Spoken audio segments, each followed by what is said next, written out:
So I think I've explained this enough for today. So if anyone has any questions they would like to ask on this. There are some questions. One is, how do we all see simultaneously the same image in front of us if what each of us are actually seeing in our own is our own Vishaya Vasanas? Thank you. When you're dreaming, you see many people in your dream. Are not all those people in the dream seeing the same world you're seeing? So long as we're dreaming, it seems so. If you ask anyone in your dream, are you seeing this world? They say, yes, I'm seeing exactly the same world you're seeing. What a question you're asking. But when we wake up, and recognize that it was just a dream, that dream was a projection of whose Vishaya Vasanas. It wasn't a projection of the Vishaya Vasanas of any of the people in the dream. It wasn't even a projection of the person we took ourselves to be. Because the person we took ourselves to be and all the other people, they're all part of the dream.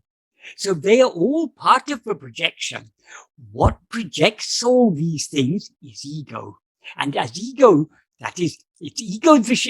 As ego, we have Vishaya Vasanas. We project these Vishaya Vasanas of the world, as the body and world. We experience ourselves in that world as if we are a body, and from the perspective of that body, we see the world. But all of that is a projection of our own Vishaya Vasanas. So the person we seem to be is a projection of our Vishaya Vasanas. The other people we see are also a projection of our Vishaya Vasanas.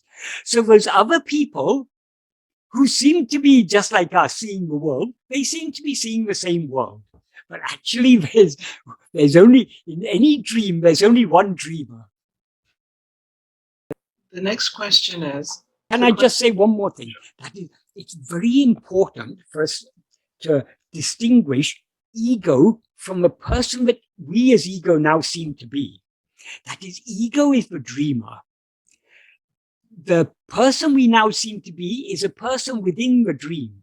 So the creator, the projector, the one who creates all this is not the person in the dream, but the person in the dream who we mistake ourselves to be is a part of the projection. So I can't say, I, Michael, have projected this world. No, it's not Michael who's projected the world. It's the I that feels I am Michael.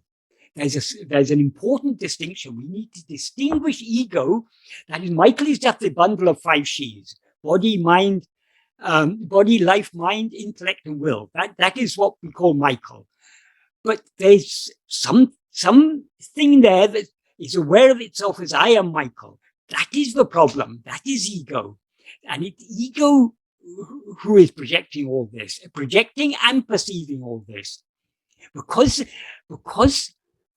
I, as ego, now mistake myself to be Michael, it seems to me, oh, Michael is seeing this world. But Michael is a part of the world which I am seeing. Sorry, Shalini, I interrupted. No, that really clarifies it. I think that Rajat would like to ask a question. Rajat? Yes, thank you. My question is, how do we understand from the first paragraph of Nāṉ Ār that our real nature is happiness? Bhagavan says that we love whatever is, we love ourselves most of all, and we love whatever is a cause of happiness. So we could infer from these 2 sentences that ourself is a cause of happiness. But how do we understand that ourself is happiness? Like, our real nature is actually happiness. Okay. That is, Bhagavan gives several reasons there. He says, in the first clause, he says, since all jivas want or like to be happy always without misery, we all want unalloyed happiness. That's reason one, but we have to connect them all together. In the second clause, he says, for everyone, the greatest love is only for oneself. That is, we all want to be happy, and we all have greatest love for ourselves. Since happiness alone is the cause for love, That is, we love whatever we think is going to make us happy, and we dislike those things which we think are going to make us unhappy. So happiness alone is the cause for love. So since happiness alone is the cause for love, and since we have greatest love for ourselves, what do we have to infer from this? We love ourselves because happiness is our real nature. If happiness wasn't our real nature, there would be no reason for us to love ourselves. So in those two, in the second and third clause, Bhagavan has given a reason. But all these, we take all the reasons together. That is, we all want to be happy. We all have greatest love for ourselves, and happiness alone is the cause of love. All these are pointing in the same direction, that happiness is our real nature. And then he goes on in the next clause to give a further reason. In order to obtain that happiness, which is one's own nature, which is one's own swabhava, which one experiences daily in sleep. That is, we always experience our own, in sleep, we are not aware of anything other than ourselves, but we are perfectly happy. So what does that indicate? It indicates that happiness is our real nature. Because if there was something else in sleep, if we experienced anything other than ourselves in sleep, we could say that other thing is the cause of the happiness of sleep. But we don't experience anything other than ourselves in sleep, since we are aware only of ourselves and are perfectly happy. We've got no problems in sleep. No one ever makes any complaints about sleep. So that is another reason, another indication that that sleep is that happiness is our real nature. And to emphasize that, he says manamatra nidril. That is in sleep which is devoid of mind. In deep dreamless sleep, there is no mind.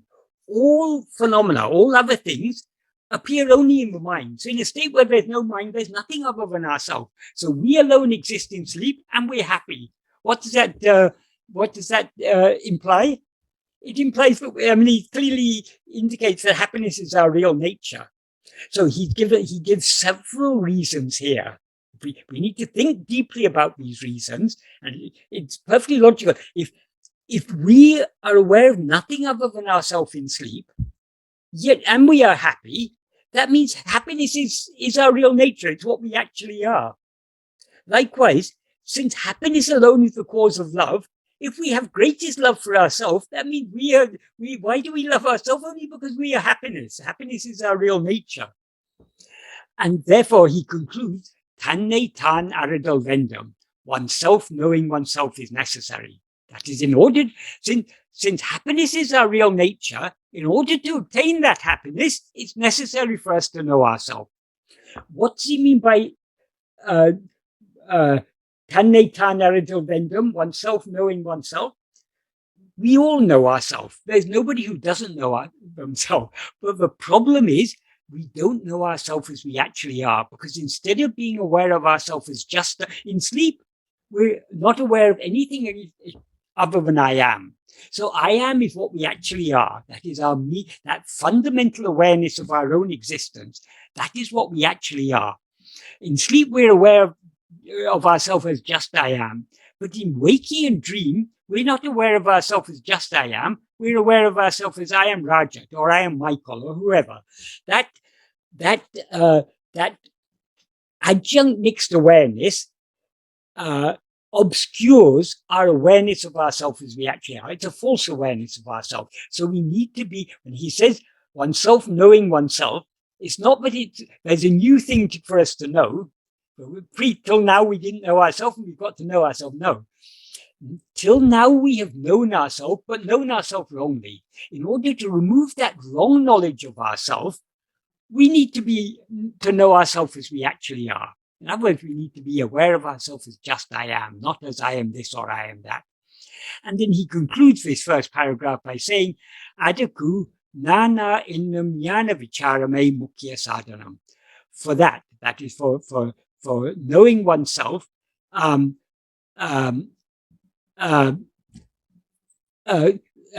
jnana vichara, who am I, alone is the principal mean.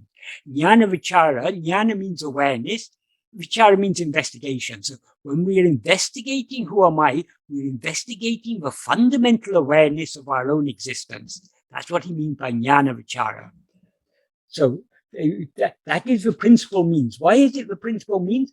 Because by whatever other means we may try to achieve happiness, other means, if we are following other spiritual practices, bhakti and such thing, that is very good. That will help to purify the mind. It will weaken the Vishaya Vasanas it replaces the Vishaya Vasanas with the Vasana of bhakti, of love for God. But who is God? God is not something other than ourselves. God is that which is always shining in our heart as I. So whatever other path we may follow, sooner or later we have to come to this path, because how can we know ourselves without investigating ourselves? If you want to know something, you need to look at it. You need to attend to it. You can't know what's written in a book unless you look inside it or listen to someone else reading it. You have to pay attention or you can't know. So we have to attend to ourselves in order to know ourselves as we actually are. So this is the principal mean. All other means are subsidiary. They have to eventually come to this principal means.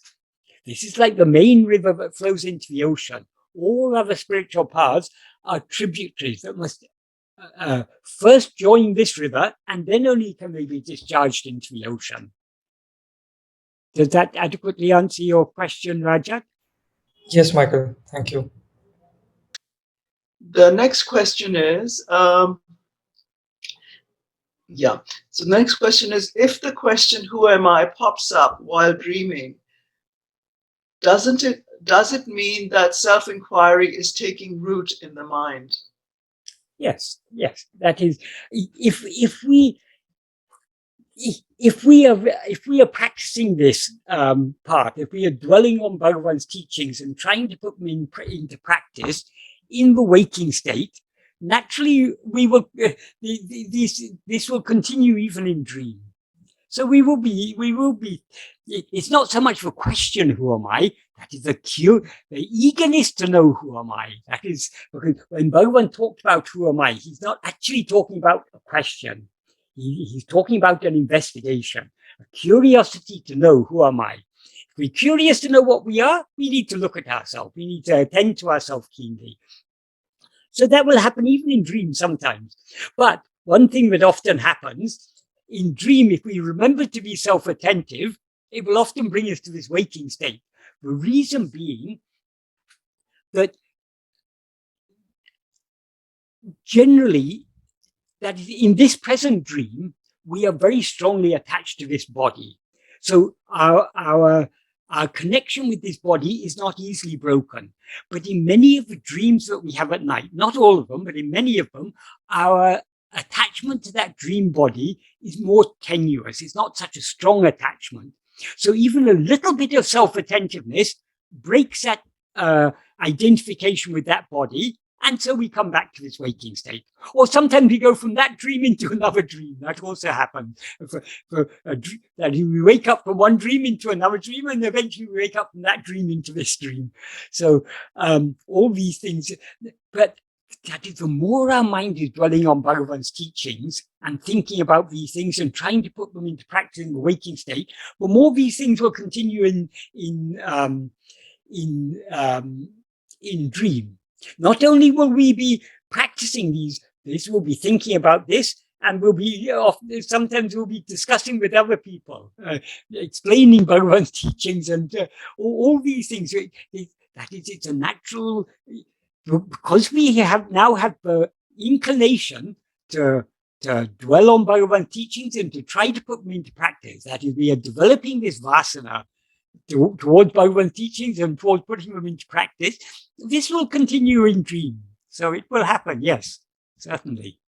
And it's a good sign. It shows that whether in this dream or in any other dream, our mind, as much as possible, should be turning within, trying to find out, who am I? Some people are under the wrong impression that it's possible only in the waking state. But that's assuming that waking state is somehow different from dream. It's just another dream. In some dreams, we may be more strongly attached to a body. In other dreams, we may not be so strongly attached to a body, but they're all just dreams. If you go to the cinema, some films are very good productions, some are rather second-rate productions, but it's still only a film. Whether it's a good production or that is, if we see a film from the 1920s, the quality of the production is far inferior to the modern day films. Modern day films with all CGI and everything, it makes everything so realistic. But that doesn't make this. If we see a film from 2020, it's no more real than a film that we see from 1920. It's all only a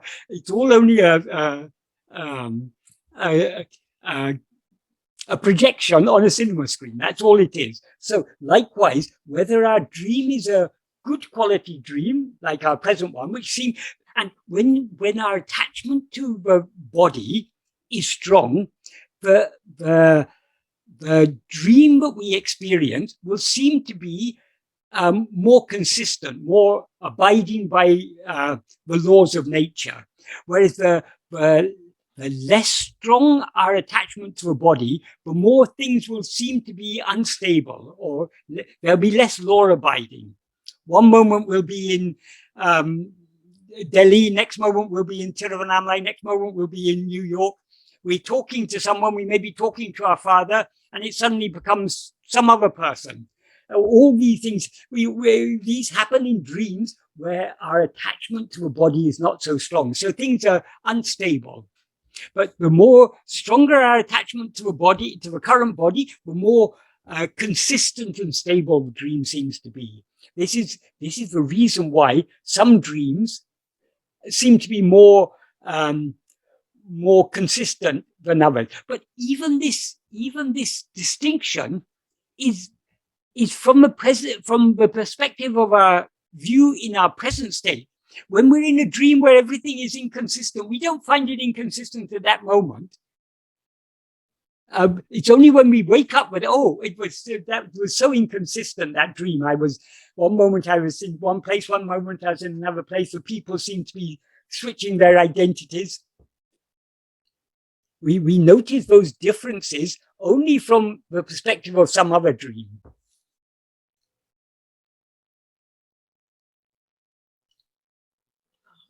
The next question is from Srini. Srini, did you want to ask the question? Yes, Shalini, thank you. Hi, Michael. Good morning, good afternoon. How are you? My question towards the practice of Atma-vichara. So, in this word, in the discussions that Bhagavan says that we have a choice to go back to the self or self-attentiveness every moment of the life. Yeah. But that's the choice we have. But for the ego mind, like I do try to practice it, it doesn't feel like there is a choice. It always just Vishaya Vasanas are very strong, and it just completely takes over, and it doesn't seem to be, it's completely gone away. Maybe very few instances, maybe towards the end of the day or very quiet time, we might try to go to meditate and do it. Can you give some pointers where we can get into the practice more deeply, where it has every moment we should try to go to that self-attentiveness in the midst of everything, like walking, like working, like anything what we're doing it. How do we get that kind of connection in a very even if it is very less? How do you cling on to that while doing other things? Is it possible, or can you give some real life examples? If you can give it, that would be great. Yeah. Okay.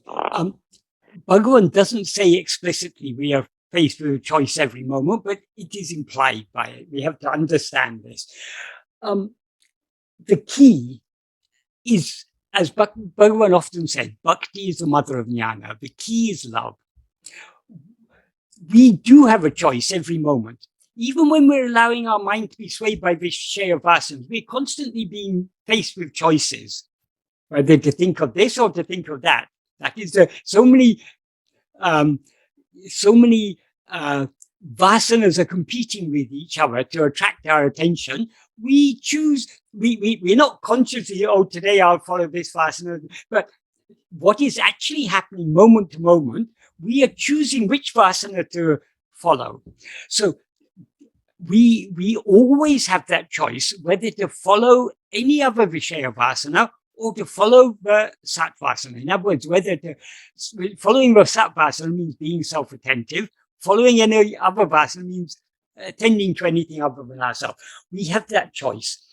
You say it doesn't seem that we have the choice. That is because of the lack of love.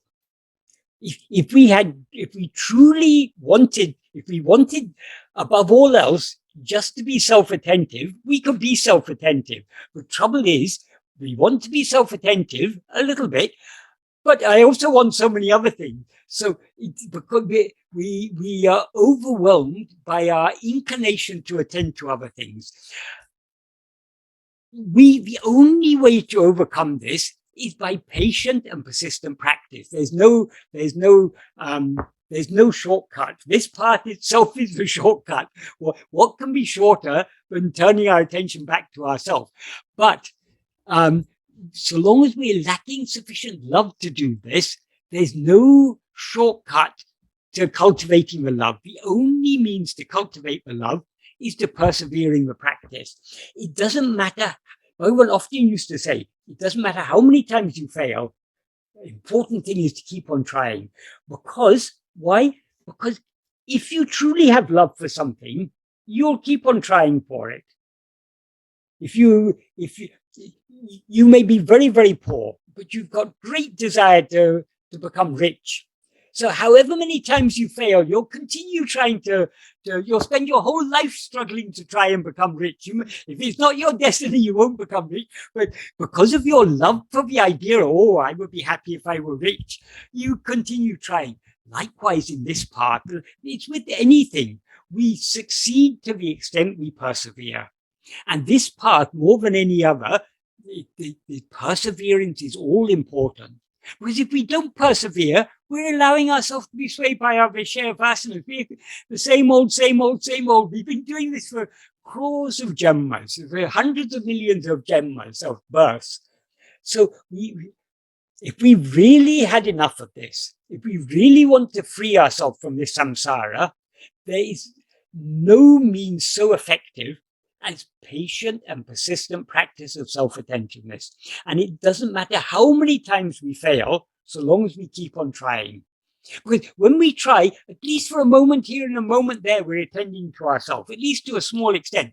That Bhagavan often said, a little effort on this path is more efficacious than a huge amount of effort made in any other path. Because this is a simple and direct path. This is, on all other paths, we're attending to something other than ourselves. Everything other than ourselves is a share. So the inclination to attend to something other than ourselves, we may be replacing, supposing we practice pranayama, for example. By practicing pranayama, we'll be strengthening our inclination to practice pranayama and thereby weakening our inclination to attend to other things. Why do I practice pranayama? Because I want to be a great yogi. So I practice pranayama, and the more I do it, the more I'm inclined to do it. The same with bhakti.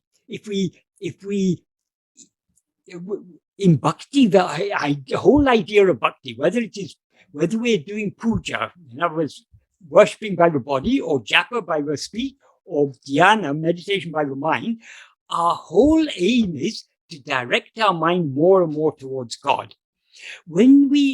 The more we direct our mind towards God, we are strengthening the inclination to think of God and weakening the inclination to think of other things. And we think of God because we love God. So the more we practice bhakti, the more we're increasing our love for God. But still, so long as we take God to be something other than ourselves, that is a vishaya. We're taking God to be some object, some name or form. So we are weakening other Vishaya vasanas and cultivating this Vishaya vasana of bhakti towards a particular name or form. But as our mind gets more and more purified, we will come to understand how can God be limited to any name and form? God is the infinite whole.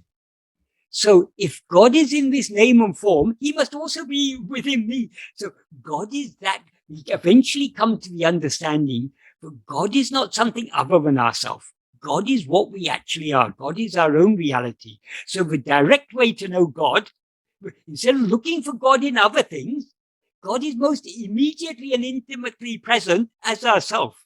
So we turn our attention within. So all these other paths, they will eventually lead to this path, but they're all roundabout ways. Once if we've been drawn to this path, no other practice is necessary, because this is the pinnacle of all other practices. This is attending to ourself is the purest form of bhakti. Because what is ourself? Ourself means I am. That is God. God is shining in our heart as I am. So attending to I am that is the supreme devotion to God. So whatever, there's no point once we've been attracted to this path, there's no point in taking to other paths, because they're all roundabout. Bhagavan has given us, when Bhagavan has given us the straight road home, the direct path to return home, why should we take any roundabout route? This is the quickest and the shortest cut. So let's just, we may not be inclined to follow this because of our attachment to the worldly things. Slowly, we've got to wean our mind off its attachment to other things. That's what Bhagavan says. That is the first sentence of this 10th paragraph. What Bhagavan says, Tondru Totu Varukindra Vishaya Vasanegal, Alavatраvanai Kade Aligal Pon Tondrinam. Even though Vishaya Vasanas, which come from time immemorial, rise in countless numbers like ocean waves, Avayavam Sarupa Dhyana Kalamba Arindavidam. They will all be destroyed when Swarupa Dhyana increases and increases. So what did Bhagavan telling us here? Just persevere. Try more and more and more to be self-attentive. Doesn't matter if you fail, continue trying. The more you try, the more you will succeed. And eventually, you will thereby destroy all the Vishaya Vasanas. Anyone who is genuinely following this path will feel that their own efforts are inadequate. Because why are we following this? Why is it necessary for us to follow this path? Because we've got Vishaya Vasanas. And so long as we've got Vishaya Vasanas, our efforts are inadequate. But just because our efforts are inadequate doesn't mean they're worthless. Every little effort we make in this path will go a long, long way. Yes, thank you, Michael. Yeah, thank you so much. Should we move to the next question, Michael? Yeah. Can I just say one other thing? That is, what you've asked now, in effect, is what Bhagavan answered in the second question. Without giving room, in this second sentence of this 10th paragraph, without giving room even to a doubting thought, putting an end to so many vasanas, is it possible to be only as I actually am, as Swarupa? It is necessary to cling tenaciously to self-attentiveness. So instead of thinking, oh, my vasanas are so strong, it's so difficult to avoid being swayed by them, don't even give room for such doubting thought in your mind. Just cling more and more and more to self-attentiveness. That is what Bhagavan is. That's the point that Bhagavan is driving home here. Yes. Michael, does it mean when we are doing, let us take, I'm working in a project, very serious project, in 8 hours, it seems that we are completely putting our mind and attention to that work. And in that, do we still have the chance to go into the self and leaving that work as it seems to be? When you're at home, when you're at work, working on a project, is your mind 100% on that project?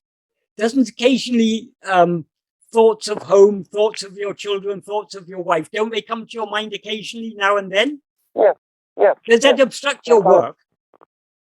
Oh.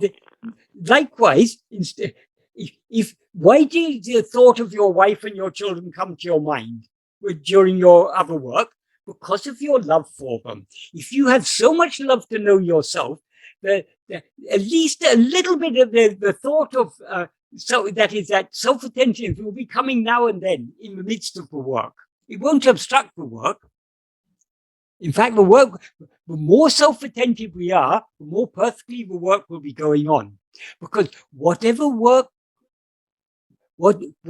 are destined to experience, we will experience.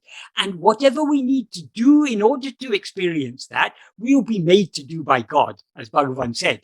So normally, because we're allowing ourselves to be swayed by our Vishaya Vasanas, we are constantly interfering with that. Our body, speech, and mind are being driven by Bhagavan, but our will is constantly interfering. That we are also trying to try. So there's a competition going on there. If we attend to ourselves, we are thereby not interfering. That is, we are not allowing ourselves to be swayed by our vasanas. So the work will go on perfectly without our attention. It may be difficult for us to trust in that, but that is what Bhagavan has assured us. That work which is necessary for you to do by body, speech, and mind, your body, speech, and mind will be made to do that work, whether you attend to it or not. Because you cannot, that is, prarabdha has to unfold. There's no way of obstructing it. But just because it's unfolding doesn't mean we have to attend to it. We can be attending just to ourselves and let any prarabdha come and go, whether it's good prarabdha or bad prarabdha. It won't affect us if we're attending only to ourselves. As Bhagavan said, prarabdha affects only the outward term mind. So if we don't want to be affected by prarabdha, turn the mind within. Simple. But because of our lack of love, it may seem difficult to do so. So we have to persevere in the practice. Yeah, thank you. Thank you, Ramana. Right. Becoming clear now. Yeah, thank you. Right. The next question is from Michael Ridgway. Michael, did you want to ask the question? I just wanted to share what I found as a wonderful metaphor of this whole process that we're talking about, that I've just discovered on YouTube, and I'd just like to find out what you think about it. I think it's fairly well known, but I'd not heard about it particularly before.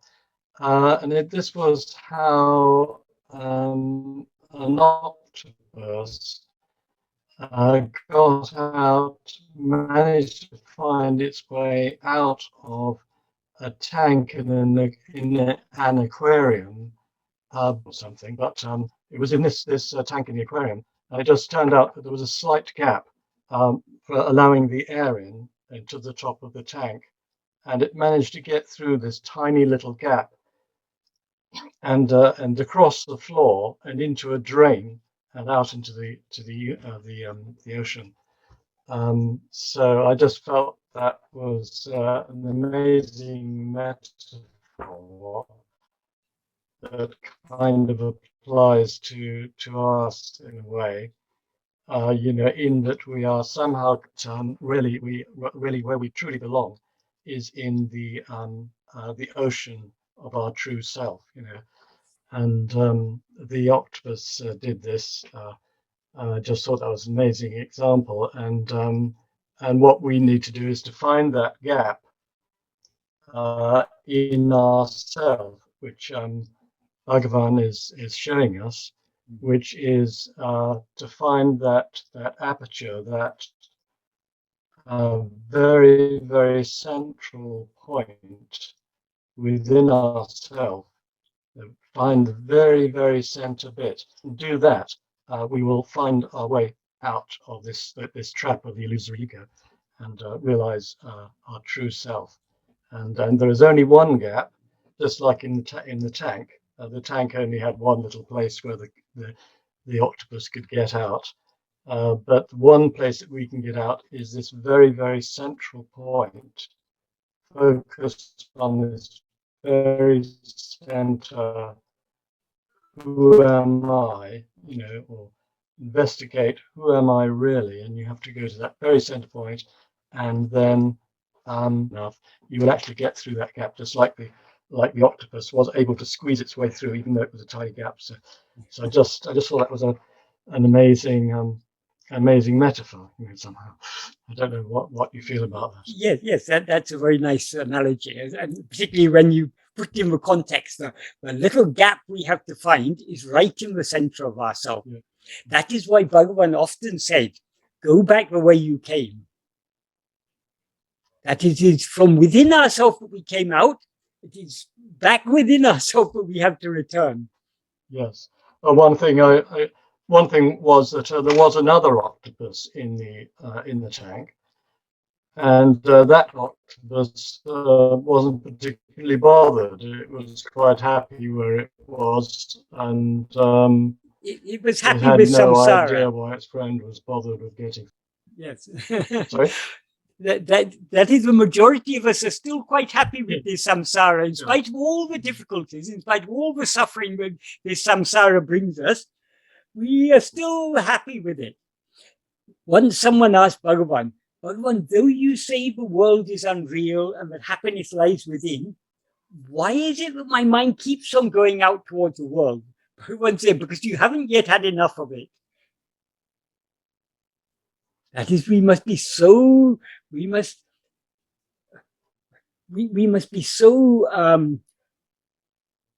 firmly, that we must see so clearly that all the happiness that we all expect to find some happiness in this world. If I have a better job, I'll be a bit happier. If I have a better this, I'll be or if I study more, if I learn more, we always, why our mind is going out is we're seeking happiness. Or if not, we're seeking small, trivial little things. We're all looking for happiness outside. Only when we are firmly convinced that all our efforts to find what we are all seeking is not just small iotas of happiness, which is what we are experiencing. We all want infinite happiness. Only when we clearly understand the infinite happiness we're seeking can never be found outside. At most, we can experience small iotas of happiness, which doesn't actually come from outside. It comes only from within us. Only when we clearly understand that, when we are firmly convinced of that, not merely understanding on the superficial level of mind, only when we have a deeply rooted conviction will we return within to find that little aperture to escape from all this. And when we find that little aperture, we'll find it as vast as the vast ocean. Yeah, and we'll wonder why we were so happy with the, yes. with the little confinement. Yes. Sadhu Om used to give a nice analogy of a man trapped in a triangular prison. He was constantly looking at two of the walls, trying to find a way out.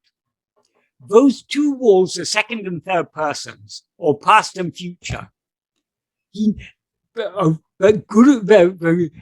The Guru came and said, why are you looking only in that direction? Look in the opposite direction. Look at the wall behind you and see if you can escape through that wall. If you turn around to look for the wall behind you, there is no wall there. There are only these two walls. The wall behind you seems to be there because you never look back at it. So that wall is behind us is ego. If we look at it, we'll find there's no such thing. There's just a big, vast open space. We were never in prison. But so long as we're attending to anything other than ourselves, that is second and third persons, or things in the past, things in the future, it's only in the present moment. Attending to ourselves in the present moment is the only way out of this triangular prison. And when we find the way out, we find that we were never actually in prison, because then there was never a third wall behind us. The thing is, we're not convinced. You see, this is the thing. We're not convinced because we don't yet want to be convinced. We don't want to be convinced. We want to see things within our own framework. Yes, exactly. So we're still attached to those two walls. Yeah. So, We but still want to actually- find happiness. We want to find a way out through these two walls. Yes, it must be that way. You know, Yes. Okay, it's just another way of looking at that way. And then Yeah. There's another question. Sanjay Lohia wants to ask a question. Yes, I wanted to ask, but I believe it's been already answered. Is my voice clear, sir? Yes. So, you had sent me a message, sir, and it is from your one of your WhatsApp messages, so I'll read it out. This was regarding my urge to control my desire for tasty food. So I'd written something, and it's your reply I'm saying. So you say, now you are saying this, you say you're not able to control your urge to have tasty food. But the problem is not lack of ability, but lack of willingness. If we sincerely wanted to control any urge, we could do so, but we allow ourselves to be swayed by our urges because we want to be swayed by them. Our love to be not swayed by our vasanas need to be stronger than our liking to be swayed by them. And we can strengthen that love most effectively by persistently trying to be self-attentive. I think this is clear to me. My only idea was I have got two urges. One urge is to eat tasty food. Other urge is to avoid eating that tasty food because it's too heavy or like whatever, it's not healthy. So if I do more and more self-investigation, both the urges will go down because both are Vishaya Vasanas. So, but both remain. So the fight still remains.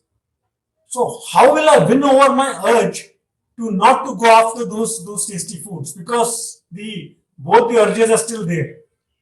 Instead of trying to use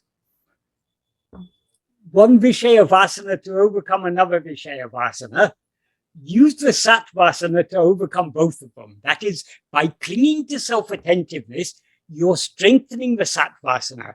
To the extent that you strengthen Sat Vasana, you will thereby be weakening all other Vasanas.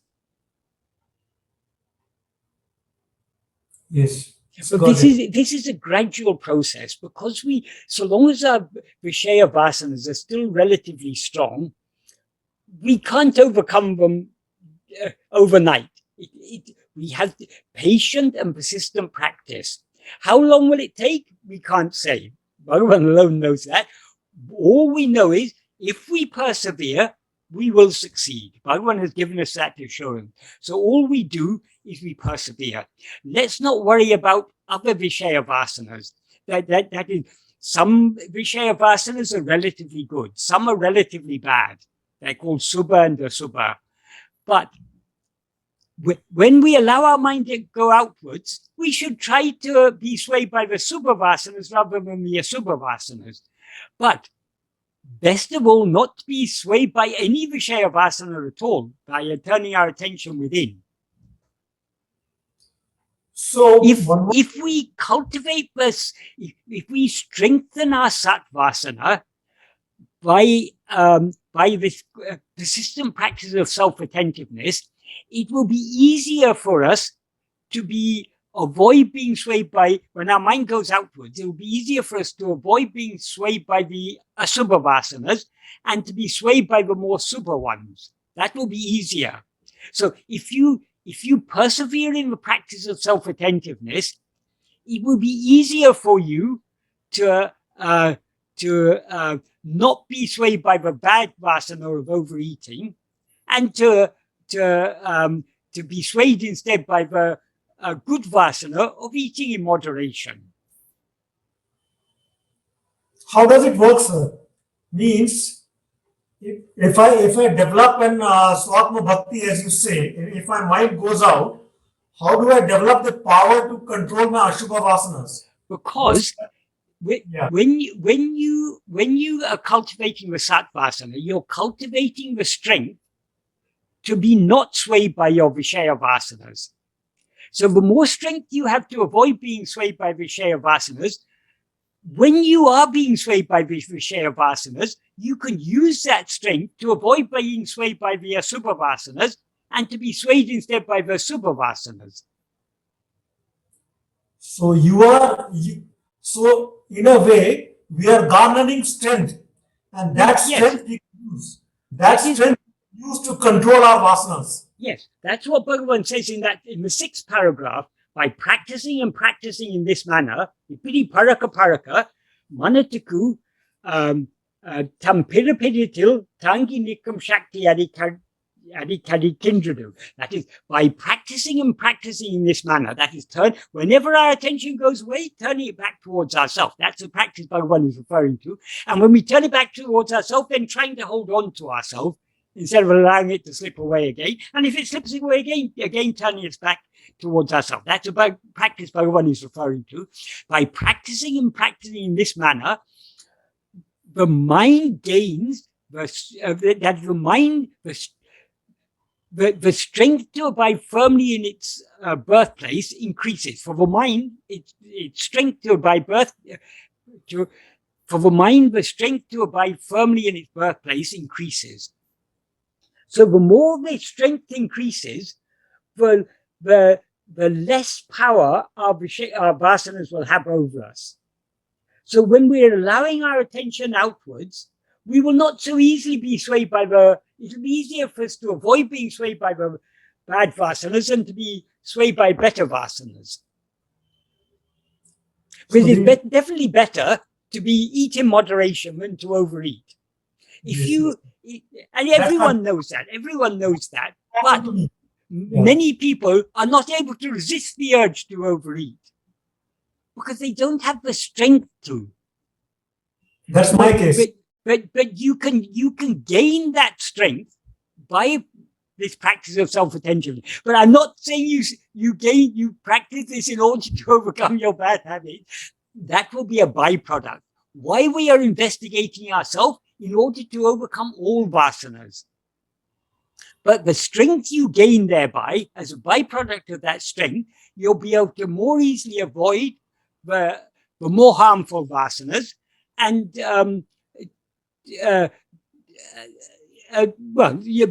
you will naturally be inclined to choose the less harmful vasanas than the more harmful ones. Got it. This is why this process is called purification of the mind. The more our Vishaya vasanas are weakened, the more we are strengthened. The more we are strengthened, the more we can avoid being swayed by the more harmful Vishaya vasanas. Yes, sir. Yes, sir. Thank you, sir. Okay, right. Thank you, sir. Okay. The next question is from Lorraine. Hello, Michael. Yes. Thank you for being here. First, I want to say I've sorted out the problem I've been working on for days. It's been a linguistic problem and a historical problem, and the way religions look at things like having Virgin Marys and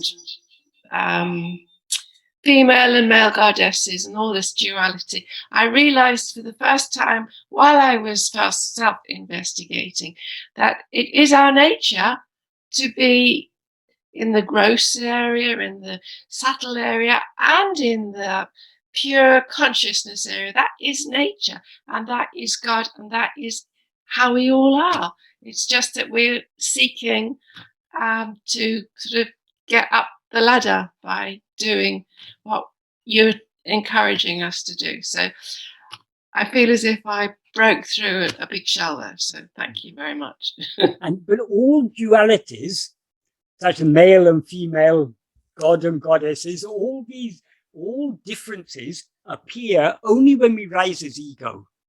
Yes. And I realized that in the state of pure awareness, we're beyond all dualities. Yes, But the fact that pure consciousness is part of our nature is because they talk about Mother Nature and all these things. I just got so confused. It's like, as a human being, Yes. pure consciousness is part of being. This is why it's called our real nature. Yes. Nothing else other than pure consciousness. Everything else is ego nature, not pure nature. And that is what we should, well, not should, but hoping to become. And Yes. Well, we don't even have to become that. We are already that. We need to cease rising as ego and remain as we always actually are. Yeah, right. Thank you. But my question today is about, is breath a Vishayavasana? Because you've spoken about pranayama, I've understood that, but it's almost like making a religion out of breath, whereas breath is, you leave it to God in a way. I'm a bit confused. That is, everything is a projection of our Vishaya Vasanas. The vasanas of the inclination. So we have an that is the nature of ego is to grasp form. The first form the ego grasps is the form of a body. And we don't grasp the form of a dead body, we grasp the form of a living body. And because we take that body to be ourselves, we want to sustain the life in that body. So we have an inclination to breathe. That inclination to breathe is a Vishaya Vasana.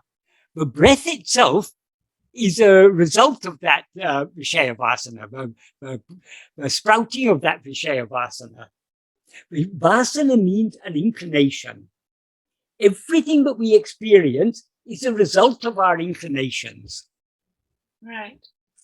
Well, I've been holding my breath while I'm in self-investigation, when I've had a thought that just will not leave me alone. And I found that very helpful. It can help, but but it won't enable us to go very deep, because in order to go deep, our whole attention needs to be on ourselves. And you can't hold your breath without attending to your breath. So we need to be so keenly self-attentive that we are not even aware of the breath. We're not aware of anything. But for people who were inclined towards pranayama, Bhagavan sometimes said, rather than trying these elaborate yogic practices, which require proper training and proper supervision, because they're potentially quite dangerous, the only benefit of pranayama is you can achieve a certain degree of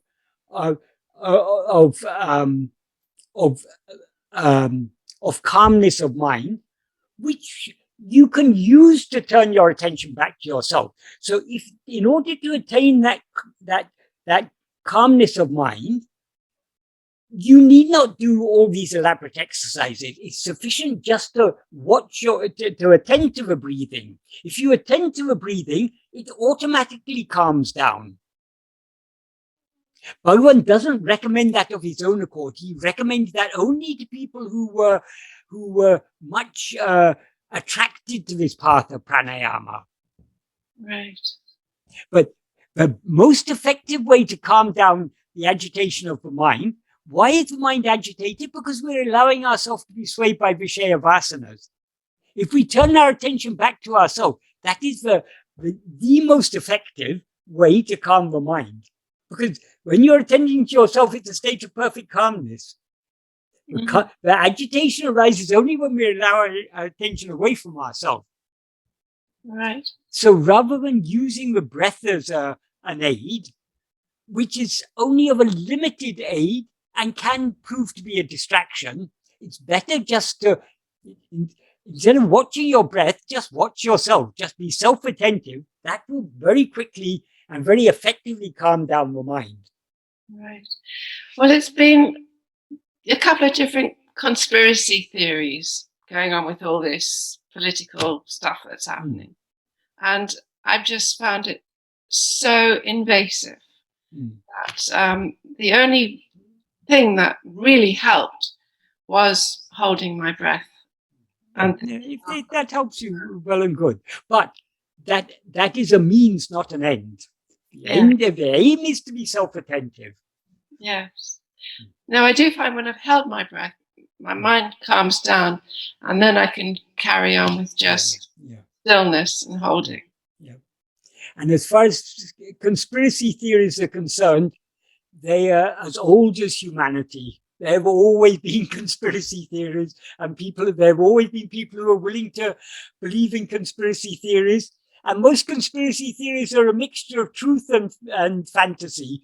So that they can be very seductive because there may be certain elements of truth in them, but they're not completely true.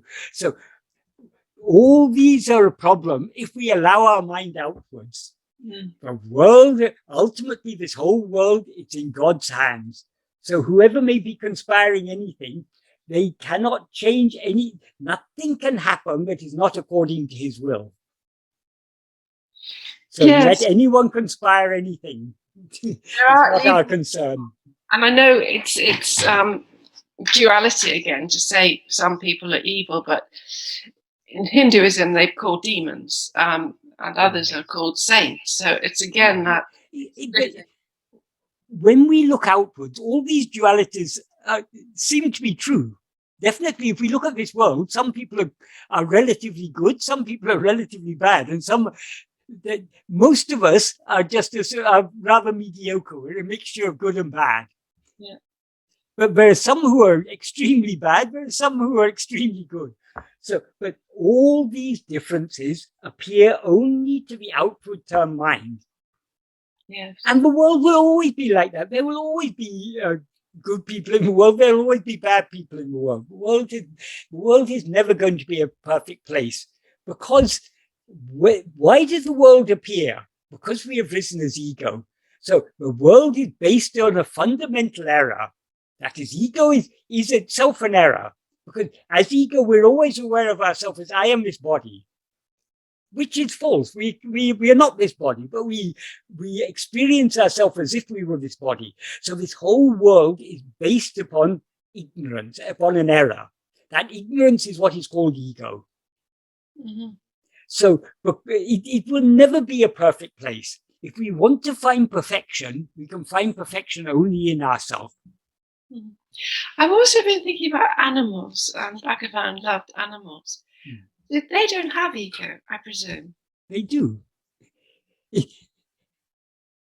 So long as they are aware of themselves as I am this body, that is ego. Right. Individuality is ego. Right. A dog or a cow or a pig or any animal is aware of itself as I am this, not this. But it doesn't get out of balance. Ego itself is out of balance. That is, perfect balance is our real nature. When we rise as ego, the whole balance is upset. If you want to retain that, regain that balance, that natural balance, which is Bhagavan called Sahaja Samadhi, the only way is to turn your attention within. Right. Turn your attention back to yourself. As Michael Ridgway was saying, we have to return to the center.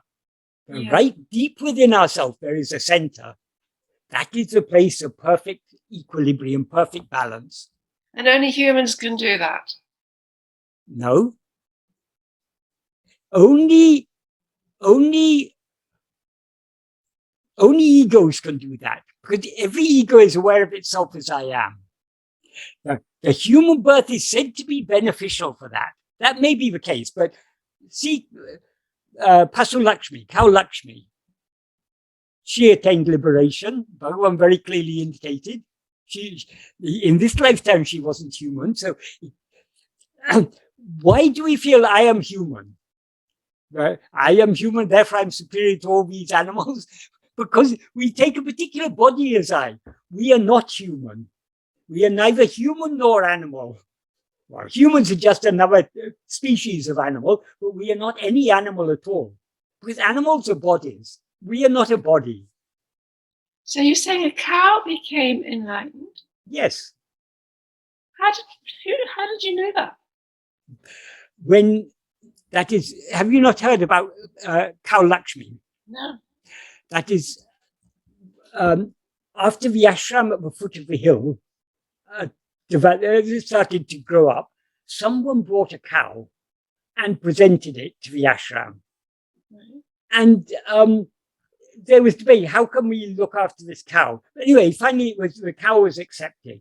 And that cow it was a small calf at that time. That cow grew up to be a big cow, and slowly ashram acquired more cows. But that first cow was Pasu Lakshmi. The Pasu means a cow. So cow Lakshmi was particularly attached to Bhagavan. I mean, all the cows, naturally, they are attracted. All animals are attracted to Bhagavan, but Pasu Lakshmi had a special love for Bhagavan. And she would come and walk into Bhagavan's hall, and Bhagavan would give her some bananas, or would tell the attendant to give her some bananas, and she'd be happy and she'd go out. And Bhagavan, every day, he would go to the cow shed and he'd visit her, talk to the other cows and everything. And for many years, she had a calf every year. And every year, her calf was born on Bhagavan's Jayanti, on Bhagavan's birthday. Wow. So there's so much affinity between them. And eventually, like all, she grew old. And when she was on her last, when breathing her last, Bhagavan came and sat by her side for some time. And then he went away and left her. By that time, she was calm and she passed away peacefully. Bhagavan then wrote a verse, a Tamil verse, in which he gave the time of her passing and said, this is the Pasu Lakshmi Vimukti Nāл. This is the day Pasu Lakshmi attained liberation. Sometimes the term liberation is used as a formality. If you say someone has passed away, you say, oh, they've attained liberation. It's sometimes used like that not used in a literal sense. So when Bhagavan wrote this verse, Devraju Mudli asked Bhagavan, when you say Vimukti Nāл, the day of her liberation, do you literally mean liberation? And I can't remember exactly what Bhagavan said, but he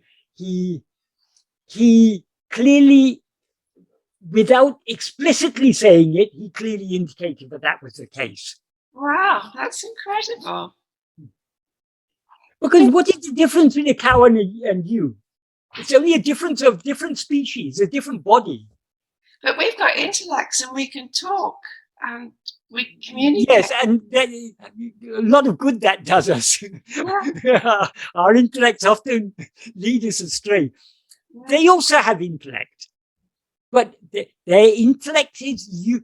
That is you. They need intellect to know which grass is good to eat, which grass is not good to eat. Every living creature, I mean, every sentient being has some degree of intellect. Even a little ant, they're smart. They know what they're looking for sugar. They can distinguish a sugar from they can distinguish a grain of sugar from a grain of sand. Yeah. So they've got that ability to distinguish. That's all intellect is.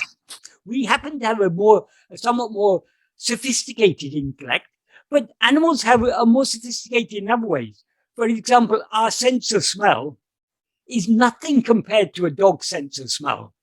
Dogs have their sense of smell is hundreds of times more sensitive than ours.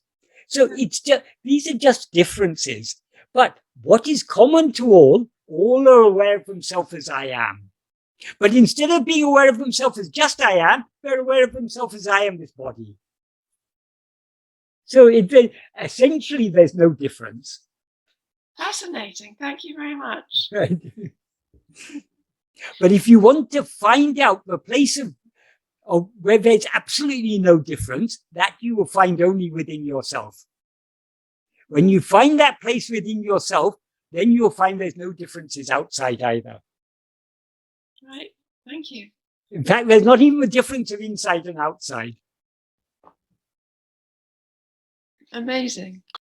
The next question is, may I ask, do I understand correctly that since all thoughts arise from the ego, which is also a projection of the mind and therefore unreal, is it then not actually necessary to practice, for instance, pranayama, prayers, japa, etc., since they too are thought forms?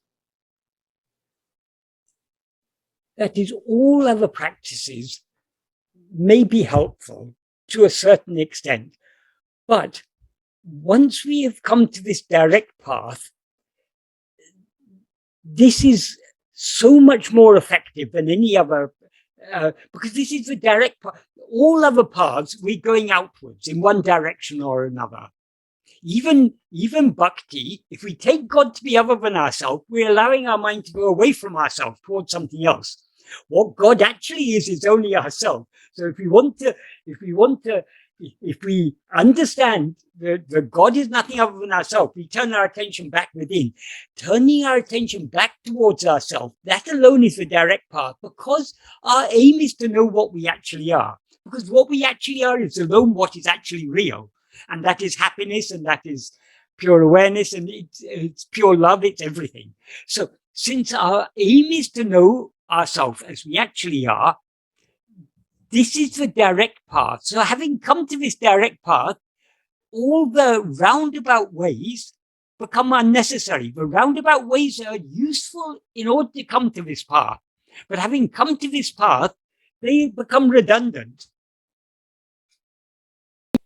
There's a question from Ross Walton, which is the concept of karma also a construct of Vishaya Vasana?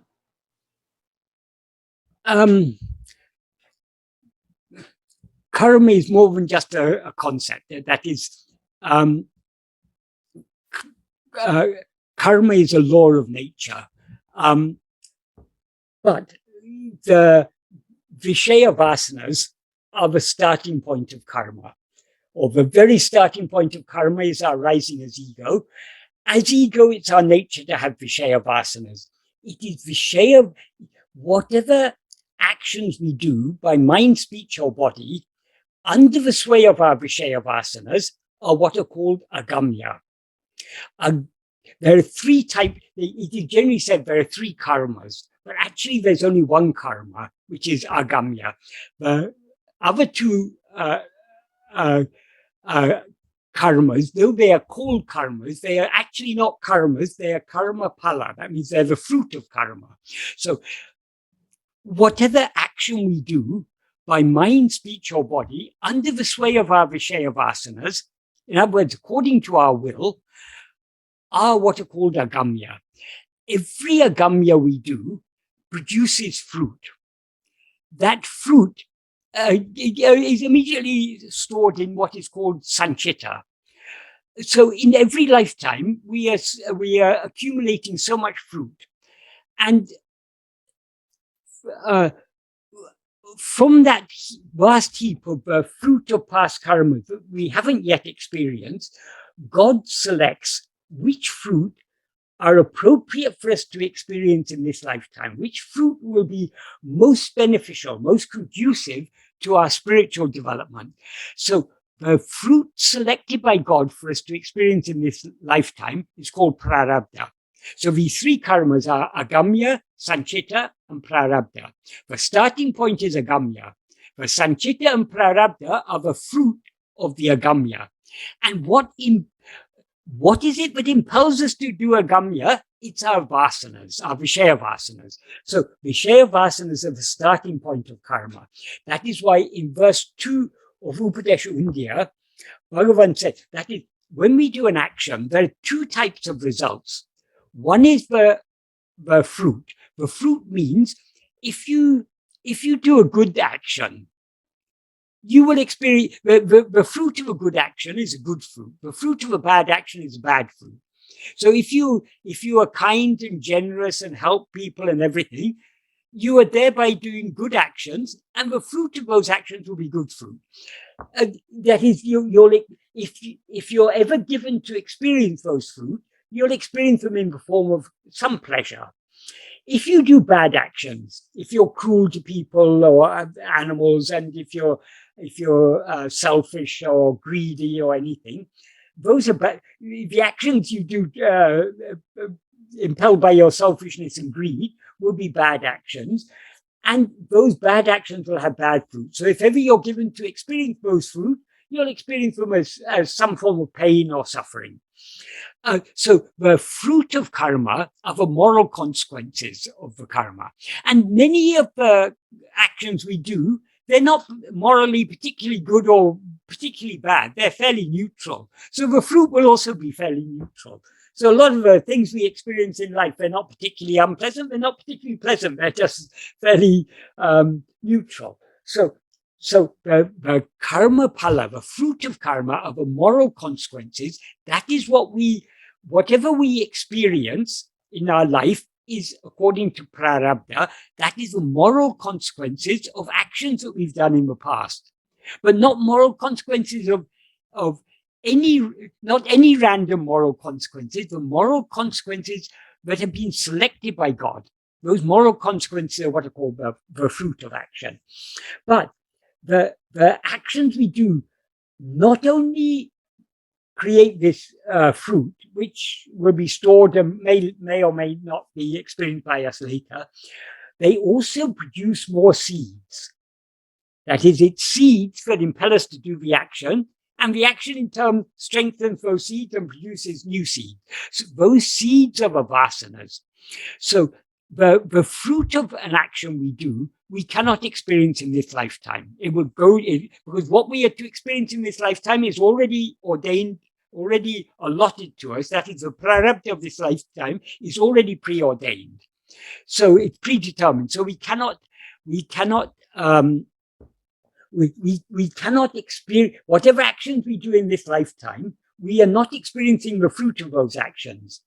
It may sometimes seem to us, oh, I did a good action and therefore something good has happened to me. It may seem to us that we are experiencing the fruit of our action, of the actions we do in this lifetime. But actually, the fruit we are experiencing now are the fruit of actions we did in earlier lives.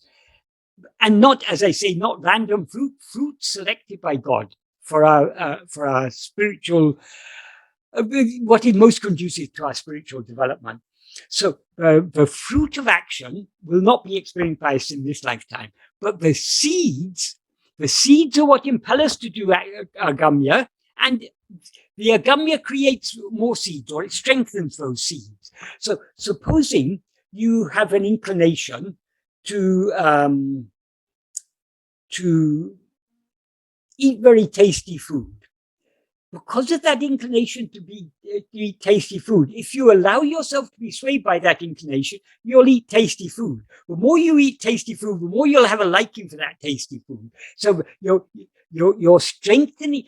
We strengthen our vasanas by allowing them to sway us, and we weaken them by not allowing ourselves to be swayed by them. So those vasanas, they are the seeds. And Bhagavan says in verse 2 of Upadēśa Undiyār, the fruit of action will pass away. That means when we are given to experience the fruit of any action, we can experience that fruit only once. So once you've experienced it, the fruit has passed away, but the seeds remain. It is the seeds that cause us to fall in the ocean of action. Therefore, Bhagavan says action does not give liberation, because actions, the agamya is impelled by the vasanas. So, the more we allow ourselves to be swayed by any vasana and act accordingly, we are strengthening that vasana. The more we refrain from being swayed by a vasana, the more we are weakening it. And if we have vasanas are associated. So supposing you have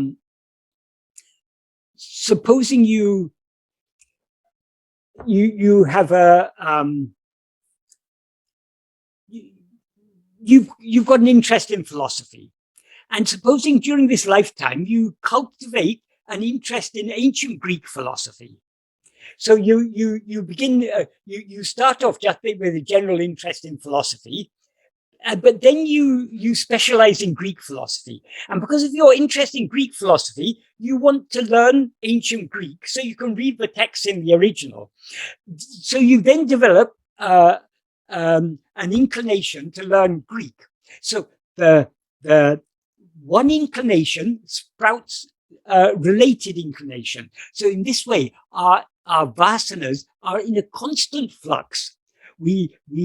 Because we've got so many vasanas, we can't follow all the vasanas. We can't be swayed by all the vasanas because vasanas are pulling us in so many different directions. We can't go in many different directions at the same time. So we tend to allow ourselves to be swayed by certain vasanas rather than other vasanas. And when we allow ourselves to be swayed by those vasanas, we're strengthening those vasanas, and we may also be cultivating associative vasanas. Like, because of your interest in ancient Greek philosophy, you then begin to get an inclination to learn Greek because you want to study in Greek.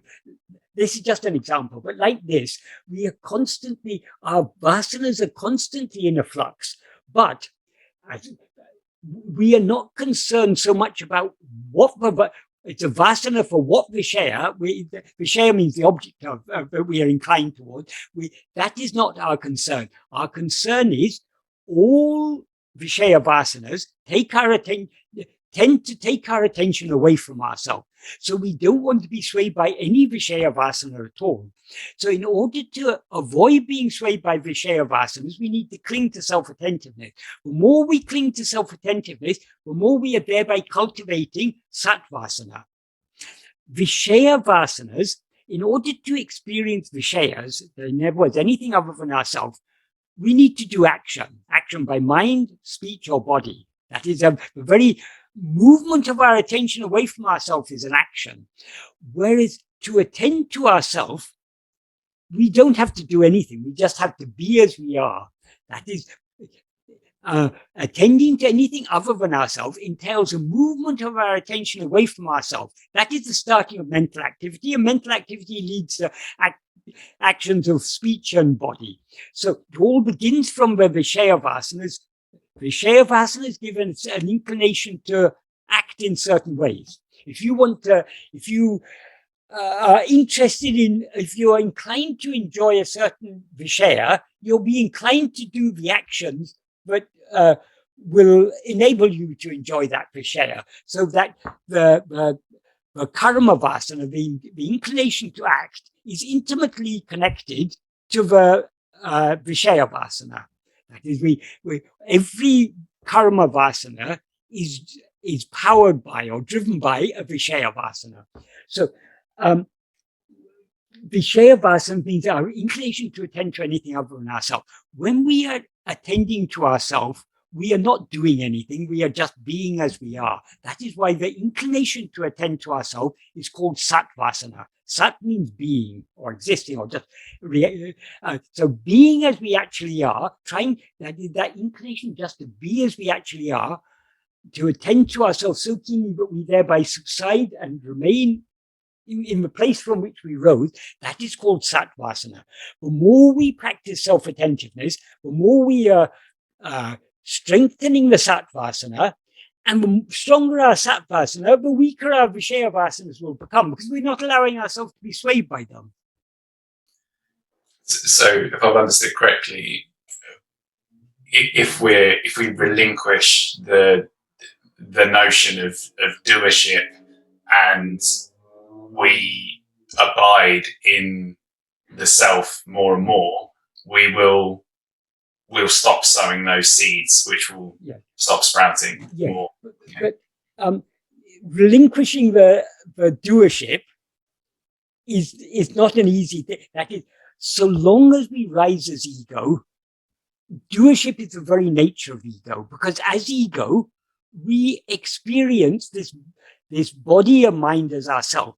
So any actions done by this body and mind are experienced by us as actions done by ourselves. So what we call the sense of doership, that is the very nature of ego. So we can relinquish that the sense of doership only by relinquishing ego. And we can relinquish ego only by self-attentiveness. The more we attend to ourselves, more ego will subside, and its doership and experiencership both will subside along with it. That is, as ego, we are the doer of actions because we identify ourselves with the body, speech, and mind which do actions, and we are the experiencer of the fruit of actions. So experiencership and doership and experiencership are the nature of ego. So to overcome doership, we need to stop rising as ego. In order to stop rising as ego, we need to cling firmly to self-attentiveness. So the same practice that weakens the Vishaya Vasanas will also eventually lead to a dissolution of doership. Because the doership will cease only when ego ceases.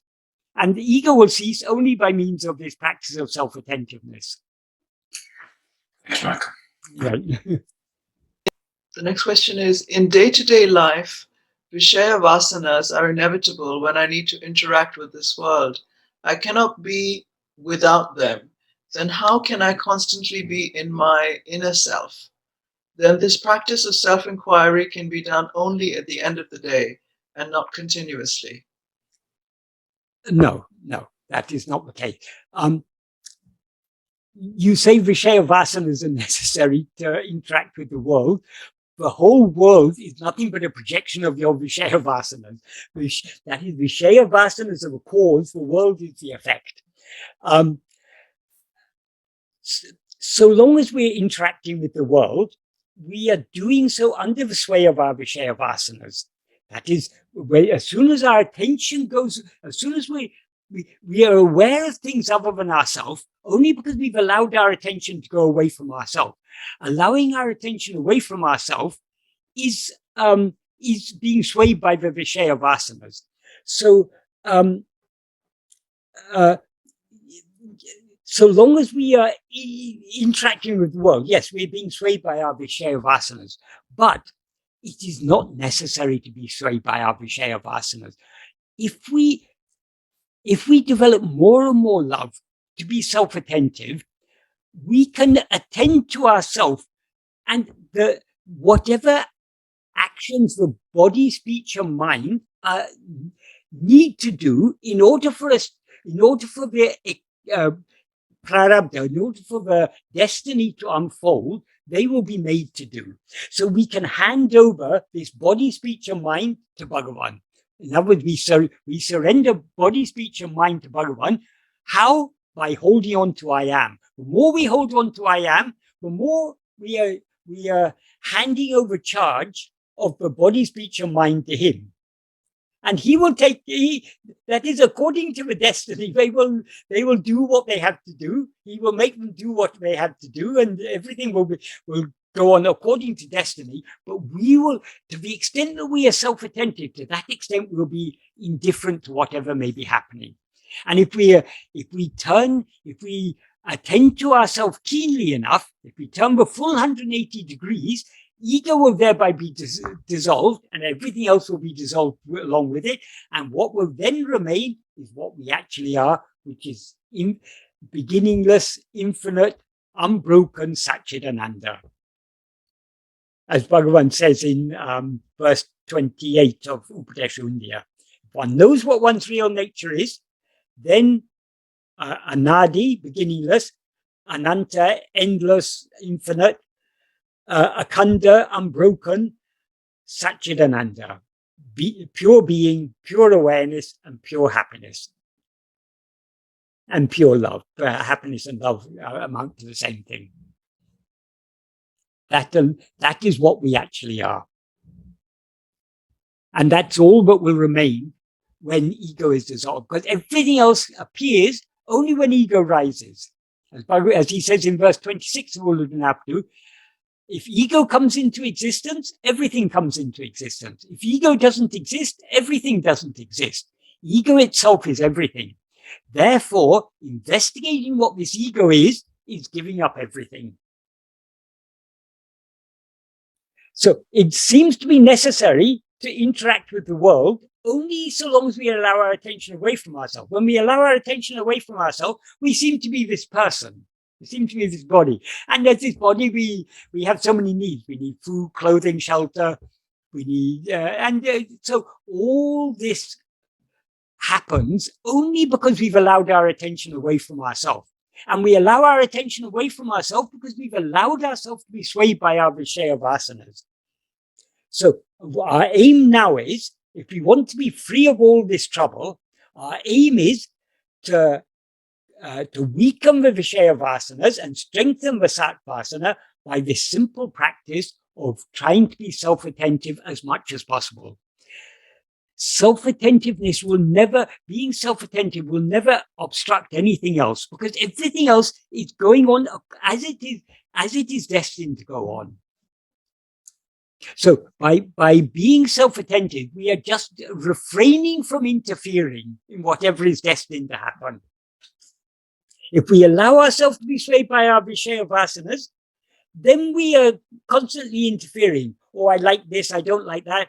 And we try to avoid the unpleasant things and to experience more of a pleasant thing. So we are constantly doing our gamya under the sway of our Vishaya Vasanas, and thereby creating more fruit and strengthening the Vishaya Vasanas. That is the wrong direction to go. But directly, if we want to be free of, if we're enjoying this, fine, continue. But if we want to be free of this, if we are tired of this, if we've had enough of this, then the only thing is persistent practice of self-attentiveness. And the more we practice self-attentiveness, the more we will find we can practice it throughout the day. And it won't interfere with anything else that the body, speech, or mind may be made to do in accordance with their destiny. There's another question, Michael. Yes. It says, you say, Michael, that in sleep we are happy. The problem I have is there is no memory of the sleep state. Thank you. We do. There's no memory in a sense.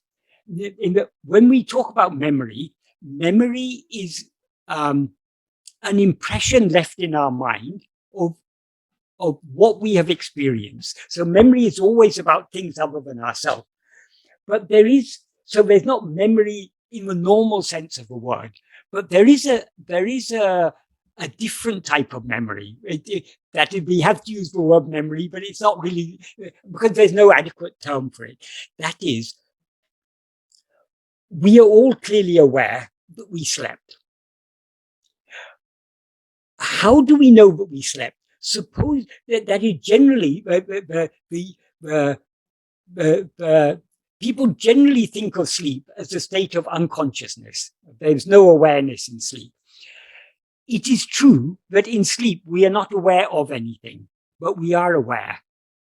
That is, we can say we're aware of our own existence, but that doesn't mean our existence is not a thing. It's not an object of awareness. So in sleep there is awareness without awareness of any phenomena.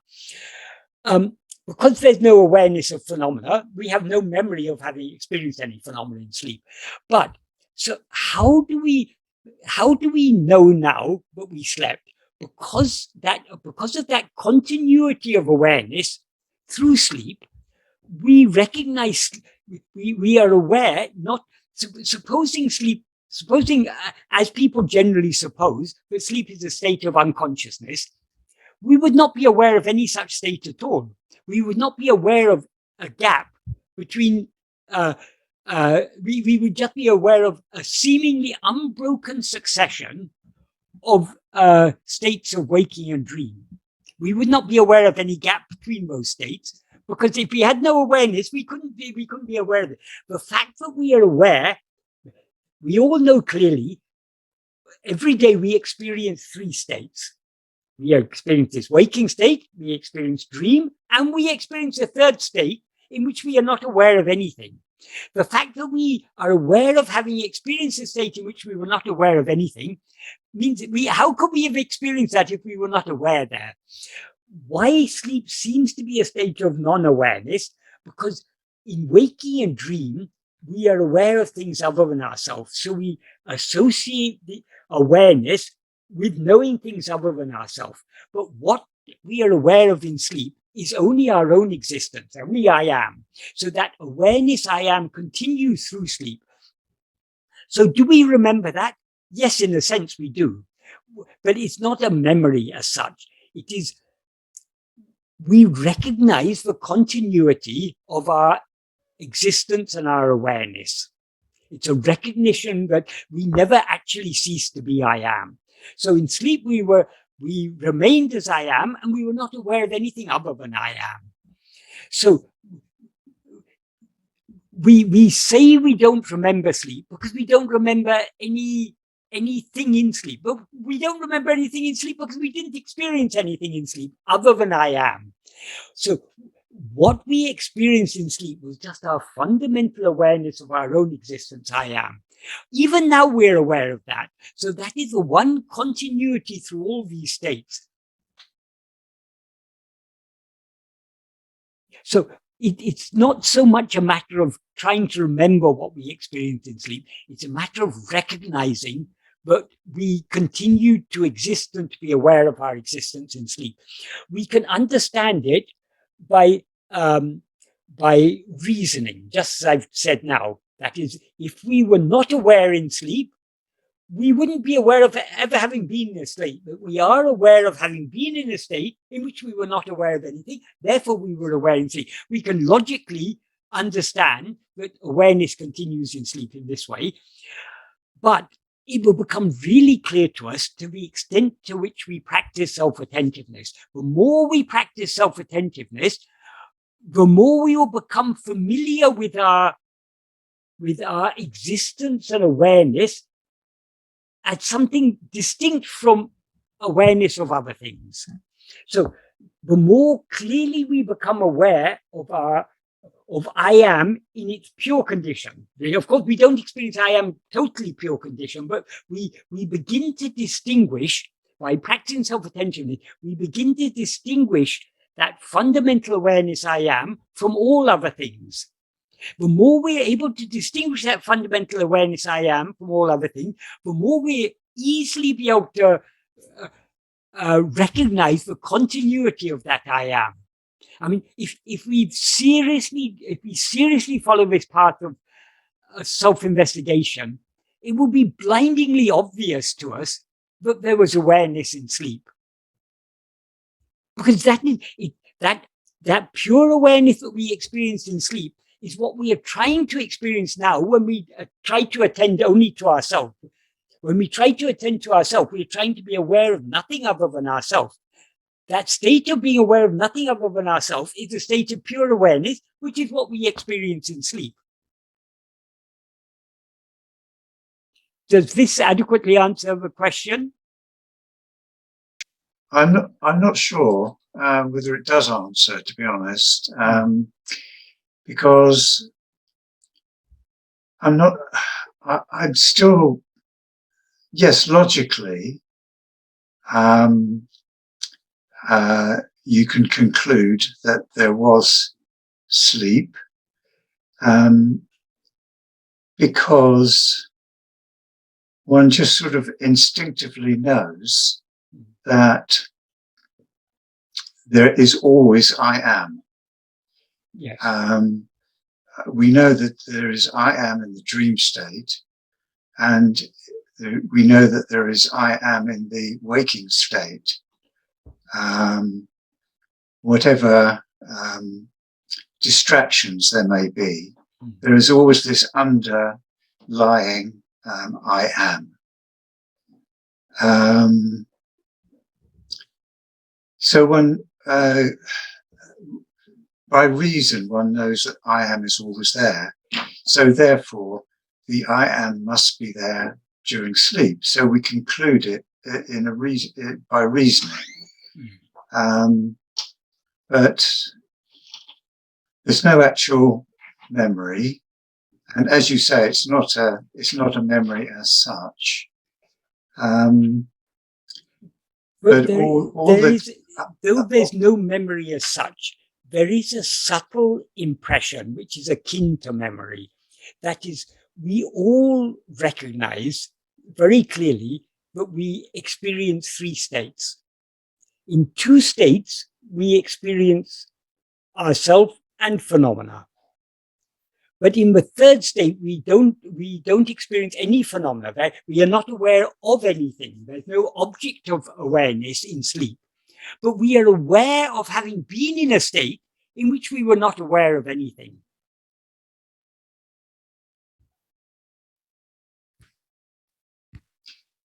Right. I'll have to look more closely, I think. Yeah. I mean, it's necessary to think very carefully and deeply about this. But if we think about it, we all recognize a distinction between sleep and dream. If we were not aware in sleep, we wouldn't be aware of any distinction. We'd be aware of just there's dream and there's waking, there's dream and there's waking, they alternate. We'd not be aware of any third state, any gaps between these. It would be just appear to us like an unbroken flow, an unbroken stream of alternating states of waking and dream. But we're all clearly aware that there's a third state, a state in which we're not aware of anything. So in order to be aware that we were in a state in which we were not aware of anything, we must have been aware in that state. Right. Okay. All right, Michael. Thank you. The very fact that we say I slept, I didn't dream anything, that itself shows that there is it's not exactly a memory, but it's an impression that is akin to a memory. Right. Right. Related to this, something Bhagavan once pointed out, he said, why is it that nobody takes their own death seriously? Even in the midst of a battlefield, when a soldier sees his comrades falling around him and dying, one's own death always seems unreal. We all know the body is going to die, but somehow we never, our own non-existence is inconceivable to us. That is an indication of our immortal nature. We are actually immortal. That is why we all delude ourselves. We're all getting older, but we prepare for a nice retirement, and we work most of our life to build up a pension so we can have a nice retirement, and then we may downsize and move into another house. We continue planning for the future. We'll be planning for the future until the last day, because our own death, though in the sense we know we're going to die, it's never actually real to us that we're going to die. Yes. Yeah. Why is it? The reason it's not real to us that we're going to die, but one day we're going to be non-existent, is because we can never be non-existent. So for the same reason that we clearly recognized a third state in which we were not aware of anything, we also recognize the fact that we recognize our immortality. But because of our identification with the body, we somehow delude ourselves that this body is going to be, though we all know it's not going to be here forever, we live our life as if it's going to be here forever.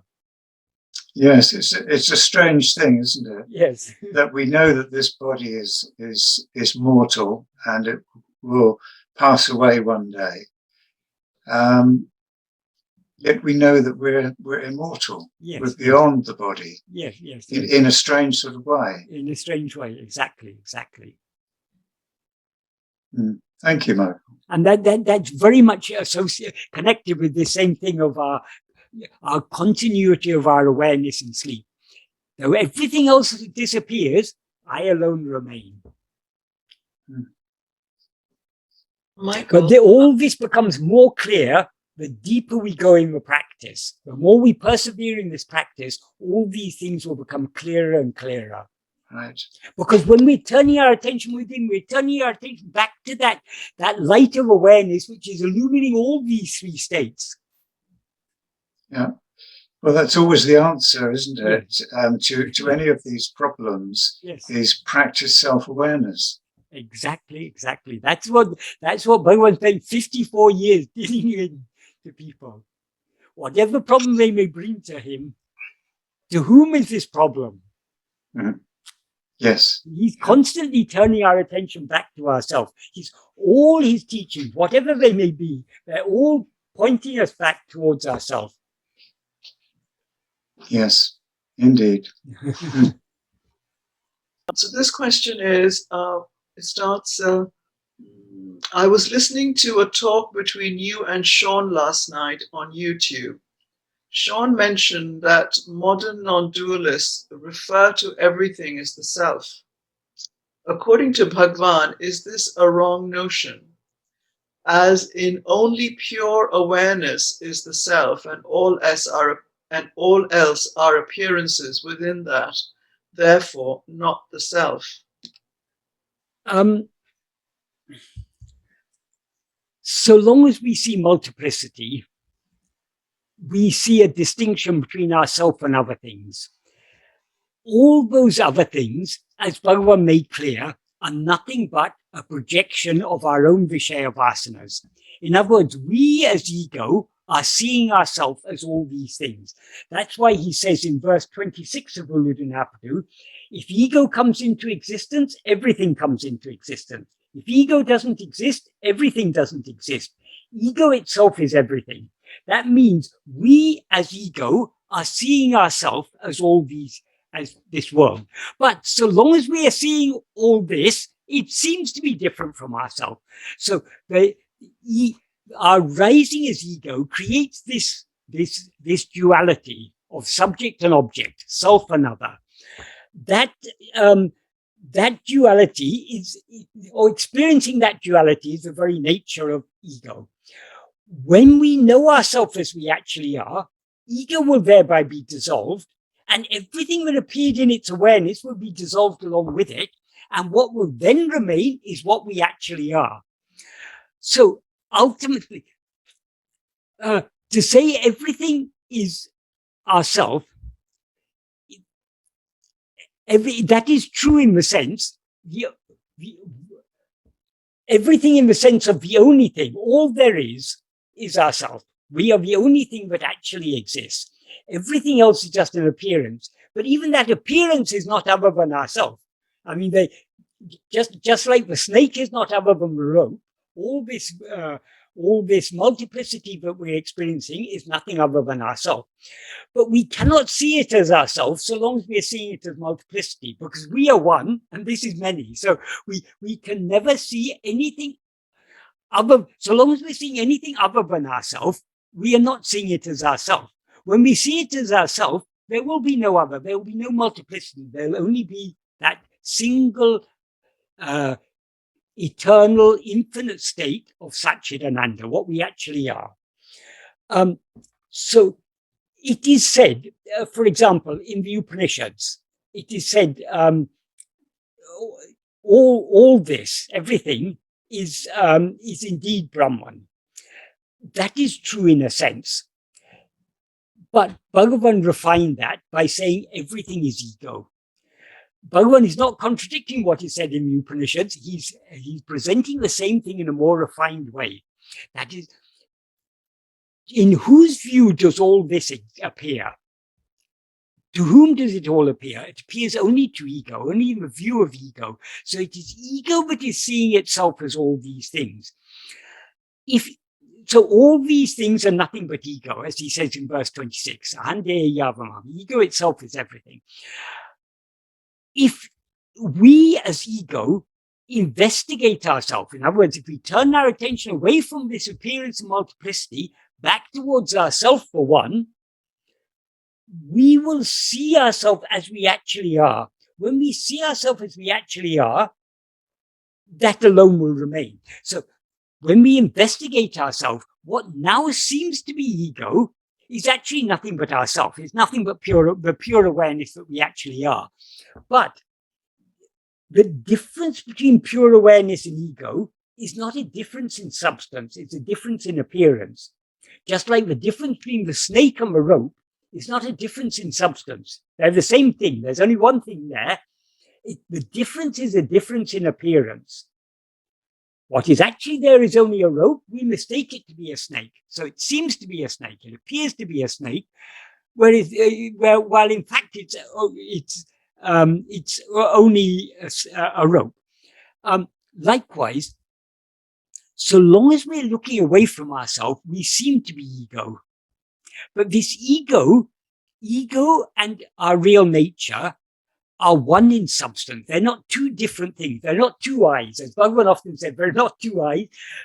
I, in its pure condition, as just I am, as just that fundamental awareness of our own existence, without any adjuncts, that is our real nature.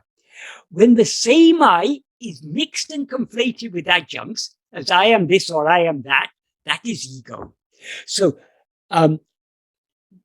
Bhagavan said everything is ego because it's what ego sees as ego sees itself as everything. And if ego sees what it actually is, it will see that it is nothing but pure awareness, nothing but Brahman. So ultimately everything is Brahman, but the link between Brahman and everything is ego. It's only in the view of ego that everything exists. So as Bhagavan says, everything is ego, and if ego investigates itself, it will find it is nothing but Brahman. So I hope that answers that question adequately. So I think what Sean was referring to there, what he was saying is people take these very, very deep teachings of Advaita, like when in the Upanishads, when it says everything is Brahman, that is an extremely deep teaching. We need to understand it in a very deep way. But if we superficially say, oh, I see everything as God, so oh, I'm fine. I have no problem with the world because I see it all as God. That is such a superficial understanding, because so long as you're seeing everything, you're not seeing God. Well, you are seeing God, but you're not seeing God as he really is. You're seeing God as everything. So when we see God as he actually is, God means our real nature. When we see ourselves as we actually are, we won't see everything. So long as we see everything, we are not seeing ourselves as we actually are. Because so long as we're seeing everything, we are mistaking ourselves to be ego. Yes, Michael, it was me, Michael D. Yeah. Yeah, I understand that now. Yeah. Thanks. And so, like, I think it's written in the Ashtavakra Gita that to distinguish between self and non-self is wrong or something. Yeah. But that stands. Yeah, well, that is, we have to start by distinguishing self from non-self. In order to focus our attention on ourself, if we don't distinguish ourselves from all other things, we'll be constantly attending to other things. In order to see what we actually are, we need to distinguish ourselves from all other things. When we see what we actually are, we will see that we are the only thing, and all other things that previously appeared are nothing other than ourselves. But so long as we are seeing them as multiplicity, as many things, we are not seeing them as they are, because what we are is only one. Yeah, the duality only appears yes. in the center of the person. Yes. Yeah. And you said, so quickly, you said the jiva as well. You said something like the jiva is also, it doesn't actually exist. So there's no separate soul. Jiva means ego. Yeah. We seem to be jiva, we seem to be ego, so long as we're looking at anything else. When we look at ourselves, ego disappears, and what remains is pure awareness. And is that the same concept of a soul, a separate soul? Jiva, soul, these are all more or less the same, mean the same thing. They're referring to our separate individuality. That I that is aware of itself as I am this body, that is ego or soul or jiva or whatever we call it. That is not real, but it seems real so long as we're seeing anything other than ourselves. If we try to see ourselves, this will dissolve and disappear, and pure awareness alone will remain, because pure awareness is what we actually are. Okay, so there's no separate soul. There's only that para Atman. Yeah, I don't know if you heard earlier, I told that analogy Sadhu Om gave of a triangular prison. Yeah, yeah. So long as we're looking at the two walls, we seem to be imprisoned. I mean, because we are assuming there's a third wall behind us. If we turn back to see that third wall, we find there's no wall there at all, so we were never imprisoned. So ego seems to exist so long as we're looking at other things. We seem to be ego so long as we're looking at other things. If we turn back to see this ego, we don't find any ego, we find just pure awareness. And that is what we actually are. So we were never in bondage. Okay, thanks, Michael. Right. The question is regarding Swarupa and mind. And it is it better to be an ant that tastes the sugar or to become the sugar? That is an analogy that Bhagavan said is a very inappropriate analogy. That is, often the dualists say, I don't want to, I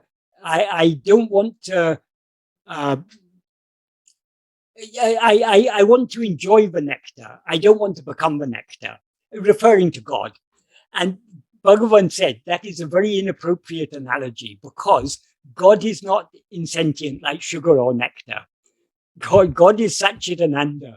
So Satchidananda enjoys itself just by being itself.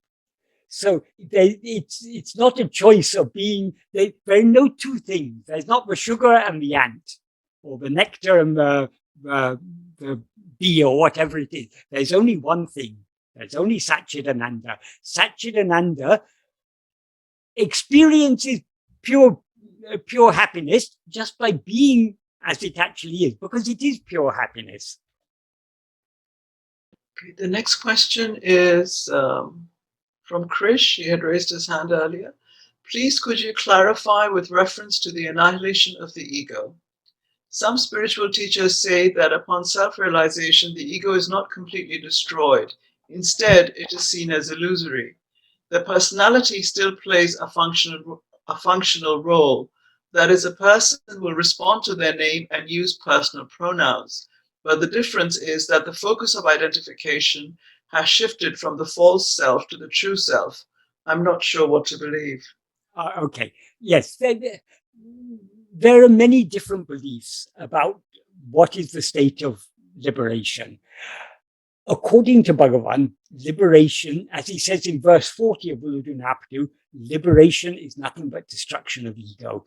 When ego is destroyed, everything is destroyed along with it, because everything else, as he says in verse 26 of Uḷḷadu Nāṛpadu, if ego comes into existence, everything comes into existence. If ego doesn't exist, everything doesn't exist.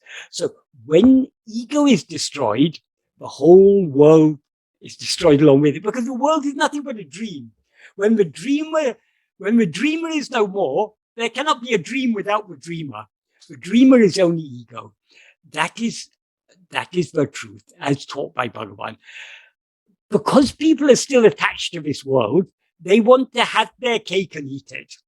I want to be enlightened, but I also want to enjoy this world. So many different teachings are there to suit people of different stages of spiritual development. But Bhagavan was unequivocal. That is in Nāṉ Ār itself.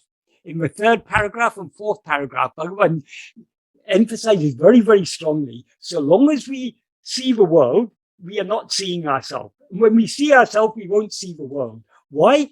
Because we see the world only when we rise as ego. And the nature of ego is to be aware of itself as I am this body. So long as we're aware of ourselves as I am this body, we're not aware of ourselves as we actually are. When we're aware of ourselves as we actually are, then only that will remain. In the fourth verse of Uḷḷadu Nāṛpadu, if oneself is a form, the world and God will be likewise. If oneself is not a form, who can see their forms and how? When are we a form? Only when we rise as ego and identify ourselves as a body, then we seem to be a form, and consequently we're aware of the world. When we don't see ourselves as a form, we don't see any other forms. So all phenomena appear only in the view of ego. When ego is destroyed, everything is destroyed along with it. And what then remains is what alone actually exists, which is our real nature, pure awareness, that is, as he says in verse 28 of Upadēśa Undiyār, it's anadi, beginningless. Ananta. Ananta means endless and infinite. It's without limit, without end. Akhanda, it's unbroken. It's not divided. Satchidananda, pure being, pure awareness, pure happiness. That is what we actually are, and that alone, when we experience ourselves as pure Satchidananda, we will see only Satchidananda, nothing but Satchidananda. But these other teachings are given to suit people of different levels, and many people genuinely believe that. But there are even many teachers who believe themselves to be enlightened because they've had some sort of experience, and in their experience, they're still seeing the world. So they because they don't know what the real goal is. The real goal is, so long as we rise as ego, we are not aware of ourselves as we actually are. So in order to be aware of ourselves as we actually are, ego must be destroyed. When you see the snake, when you see the rope as a rope, you can no longer see it as a snake. So long as you see it as a snake, you're not seeing it as a rope. So we either see ourselves as we actually are, or we see ourselves as ego. Yeah, well, when we see ourselves as ego, we see ourselves as if we're a body. So long as there's any awareness of body and world, we are still ego. So we are not enlightened in the sense in which Bhagavan would. Well, Bhagavan didn't actually use the term enlightened, but we have not annihilated ego. So we have not attained mukti as defined by Bhagavan. Does that adequately answer your question, Krish? Yes, thank you, Michael. I'm just driving at the moment, so I can only listen in, but that adequately answers it. Thank you very much. Yes. But you have a choice. Some people choose to believe the more diluted teachings. If you want to believe the more diluted teachings, you're welcome. But if you want to follow Bhagavan's path, Bhagavan is uncompromising. Why? Bhagavan himself said, the nature of the mind is always to go after what is real. So long as we take the body and world to be real, our mind will be after them. So why it's constantly emphasized in Advaita, none of this is real. It's all an appearance. What is real is only you alone are real. You are that. Why is that emphasized? Because when we supposing you're offered a choice of, do you want to win the lottery in your waking state or your dream state? Which would you choose? No one would be interested in winning the lottery in a dream, because you win it and then you wake up and it's all your $1 million or whatever have gone away. So we want to win the lottery in the waking state. Why? Because we take the waking state to be real. But we always want what is real.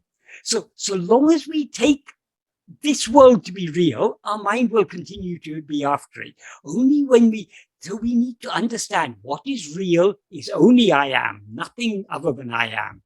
If we are firmly convinced about that, then only we'll be ready to let go of this world.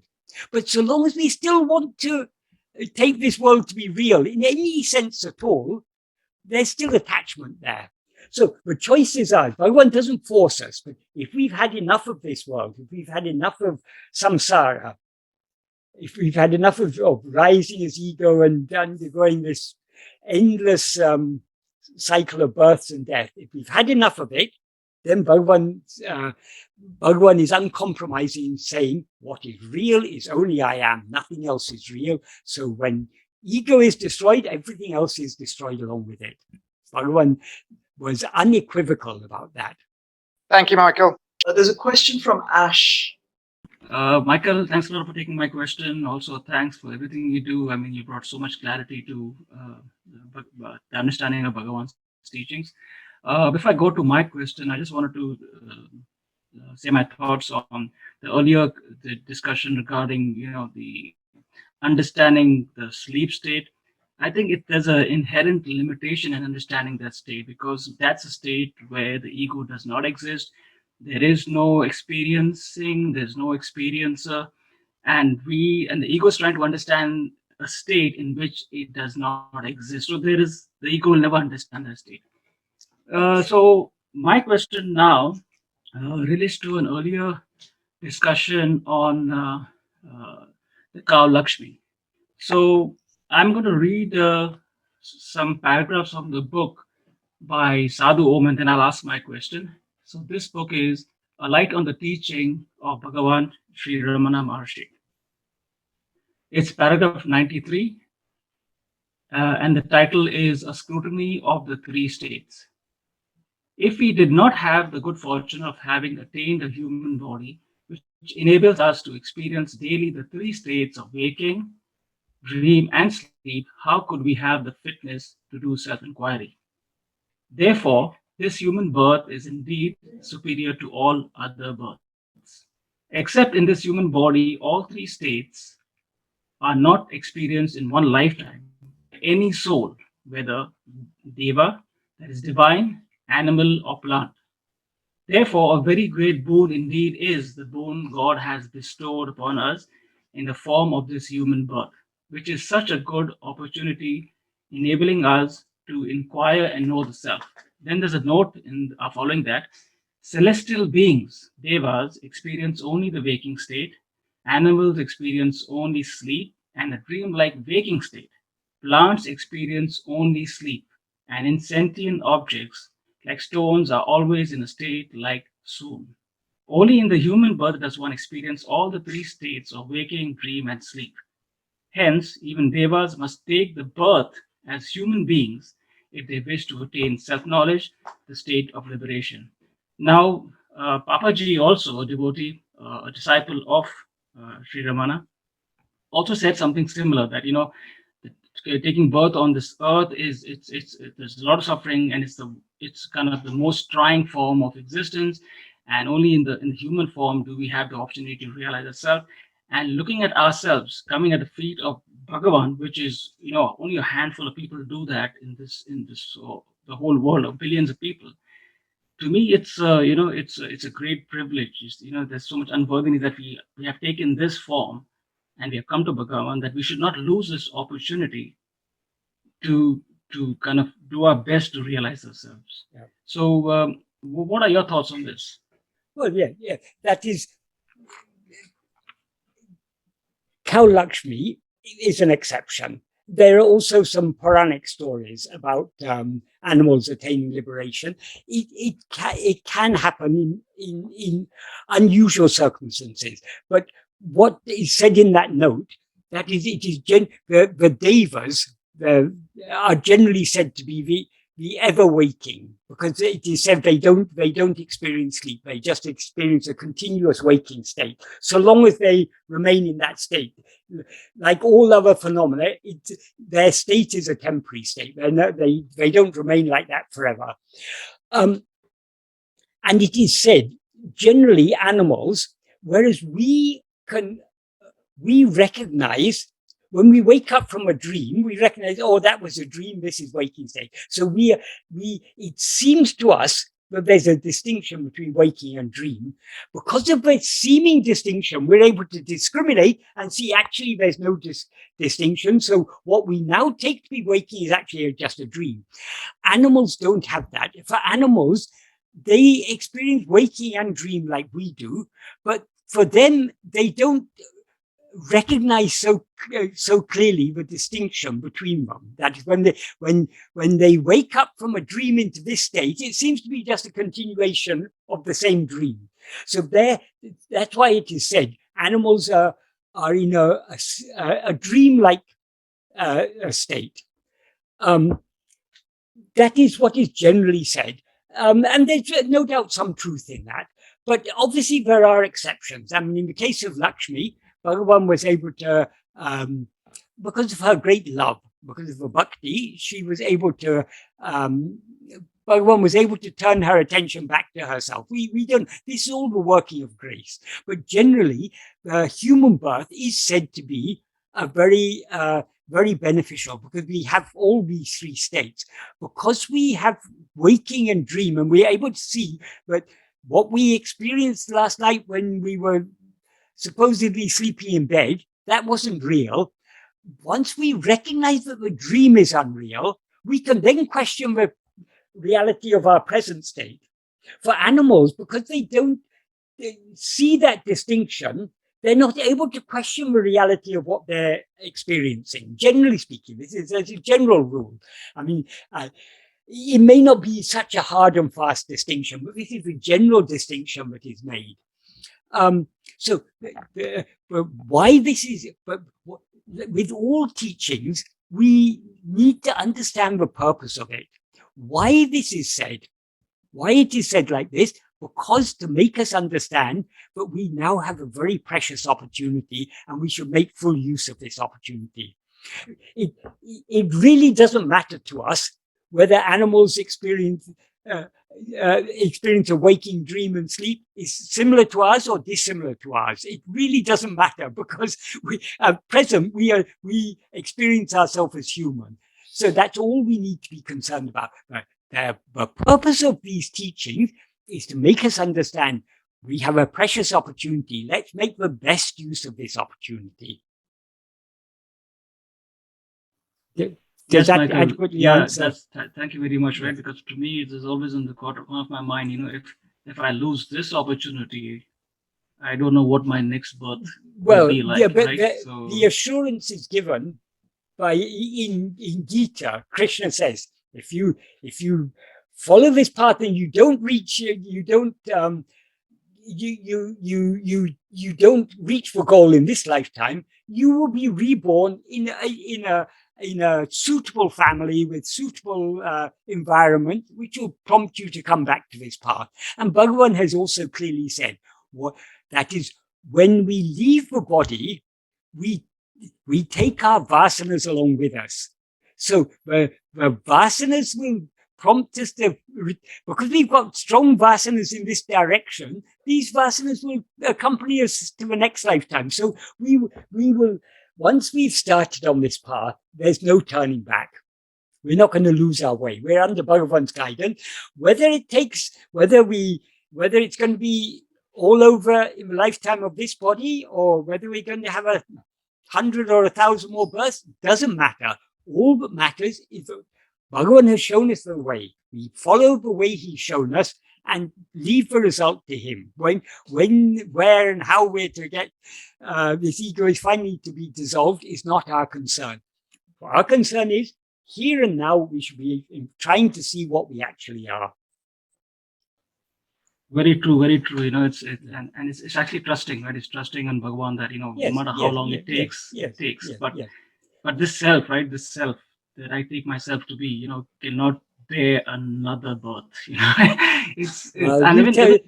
that to Bhagavan. Yeah. If you really mean that, you won't take another birth. We say we can't bear it, but then why are we bearing it now? That's exactly it. Like it's dichotomy. It's a dichotomy because there's so much love to turn outwards. You want to turn inwards, but there's so much love to turn outwards. So long as we have a love to turn outwards, birth after birth after birth will come. That is why we have to wean our mind off this love to turn outwards. This love to turn outwards is what Bhagavan calls Vishaya Vasanas. So we need to wean our mind off them, which we can do most effectively by clinging to self-attentiveness, Swarupa Dhyana, Swarupa Smarana. That's exactly it. No, but then, and we discussed this before too, right? You try, and then you kind of give up hope because you don't feel you're making progress. And you said that, progress is not so easy. If you have love for something, you never give up. Yeah. If you truly have love for it, you will never give up. If anyone gives up, it means they never really had love for that. Can I interrupt slightly? It's 5:30 now. Michael, did you want to continue with questions or do you want to do it next time? Okay, let's answer a few more. I feel mean not answering people's questions. So this is, how do I know that I'm in the state of pure consciousness? What is that state like? It's not a matter of, though we loosely talk about being in the state of pure consciousness, what is in the state of pure consciousness? Pure consciousness means, pure means it's devoid of content. It is just awareness and nothing but awareness. In that state of pure awareness, we are the pure awareness. It's not a matter of this little ego being in a state of pure awareness. When we experience ourselves with pure awareness, there will be no doubt about it. It's all doubts occur only to ego. When ego is dissolved, we lose ourselves in an infinite ocean of the clarity of pure awareness. Pure awareness is by its very nature clear, so there cannot be any doubt, or there's no one to doubt anything there anyway. So don't worry about that. Investigate what you are, and when you lose yourself in that infinite clarity of self-awareness, there will be no one left to have any doubt about it. You will be that, and nothing other than that. Thank you. Michael, there's a question from Vasantha. When turning within, does it help to concentrate on the heart? If so, can you indicate where in the body the self is localized so as to facilitate the process of self-inquiry? Thanks very much, Michael.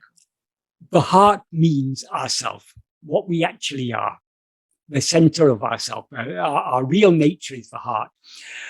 For people with a very gross understanding, a very crude understanding, they ask Bhagavan, where is the place in the body for the heart? And when they persevered in asking, Bhagavan said, relative to the body, the center of ourself is 2 digits to the right from the center of the chest. But that is not what Bhagavan means by heart. He translated 2 verses from the Malayalam version of Ashtanga Hridaya, which describe this heart, 2 digits to the right from the center of the chest. They're verses 18 and 19 of Uḷḷadu Nāṛpadu Anubandham. But in Upadēśa Mañjari, Bhagavan, when Nathanananda asked Bhagavan about the nature of the heart, Bhagavan referred to those 2 verses and said, though it is said like that, in the Shruti, but in the text that describe the nature of the heart, though it is said like that, and he quotes those 2 verses, in Paramartika, in the ultimate truth is the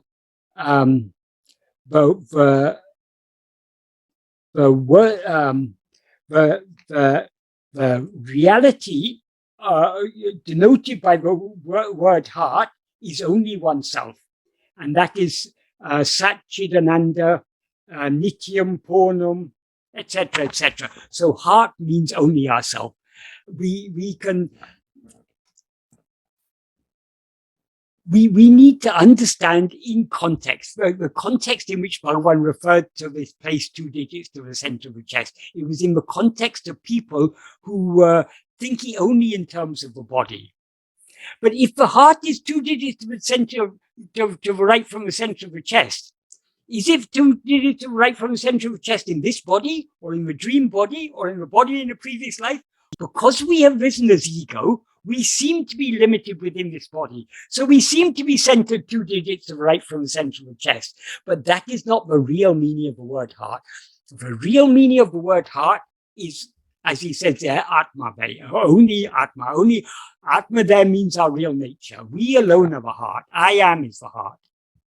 So to turn within means to turn towards the heart, to turn towards I am, to attend only to I am.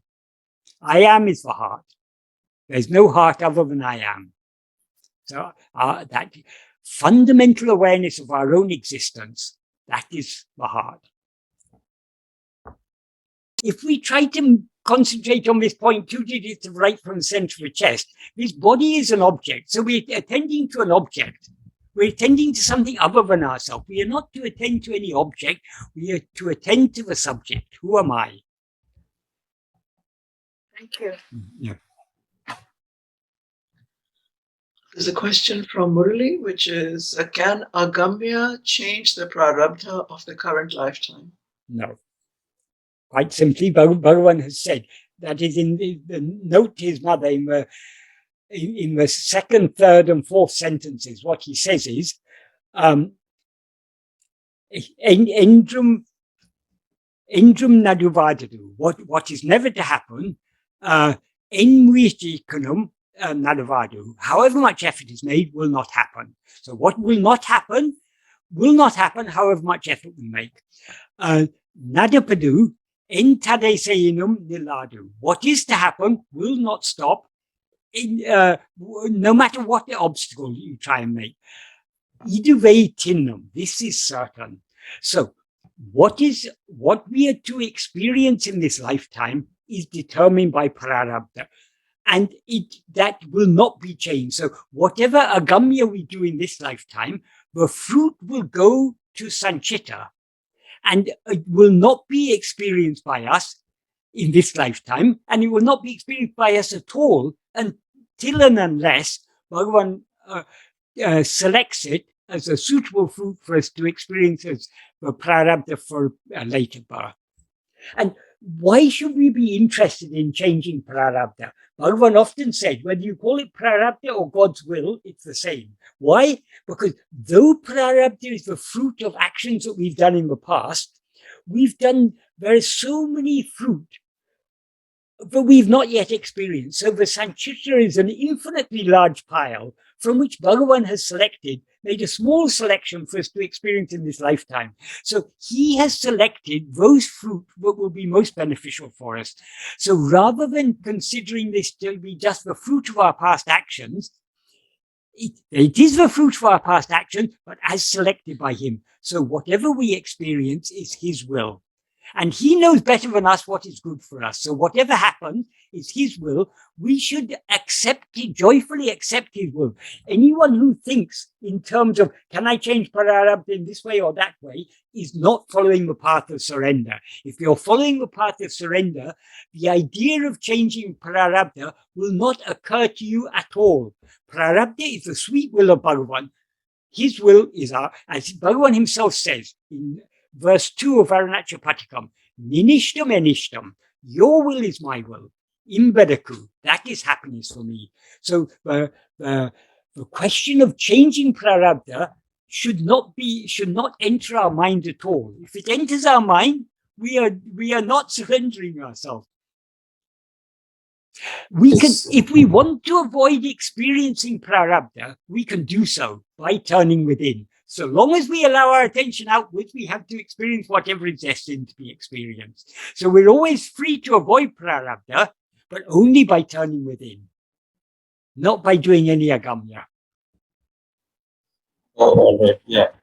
Thanks, Michael. Yeah, that question was fun, but just the question only occurred to me because you referred to the book by Sadhu on the path of Sri Ramana, where towards the end of the second part of the book, there is this explanation about the way prarabdha works, and there are two scenarios there where it is mentioned that somebody's prarabdha was changed on a specific request. It cannot be changed by prarabdha. It can be changed by God, because God is the one who has ordained the prarabdha. So it's not any concern of ours. It is Bhagavan's sweet will. Whatever we experience is his will and is what's good for us. So we shouldn't even think of in terms of wanting to change prarabdha. If we want to avoid experiencing prarabdha, simple way Bhagavan has given us, turn within. You can experience prarabdha only when you're attending to anything other than yourself. If you're attending only to yourself, prarabdha won't touch you. Yeah. Okay. Thanks, man. Yeah, I get it now. The last question, Michael, is from Panam, and this is, he's asking which of these two statements is correct. The first one appears to him to be the correct statement, not the second. The first statement is, the path of knowing our real nature was shown by Ramana Maharshi. So is this correct? Or the second one, we have come to this path, to his path. So it's either the path of knowing our real nature was shown by Ramana Maharshi, is this correct? Or the second statement that we have come to his path? Both are correct. That is, he has shown the path, that is certainly correct. We have come to the path, but why have we come to the path? only by his grace. He has brought us to this path. That is, as Bhagavan said, grace is the beginning, the middle, and the end. It is grace that attracts us to this spiritual path. It is grace that motivates us to follow this spiritual path. And at the end, it is grace that will swallow us, because grace is nothing but Bhagavan's own real nature. Bhagavan himself is grace. He is Aral Swarupa. He is the very embodiment of grace.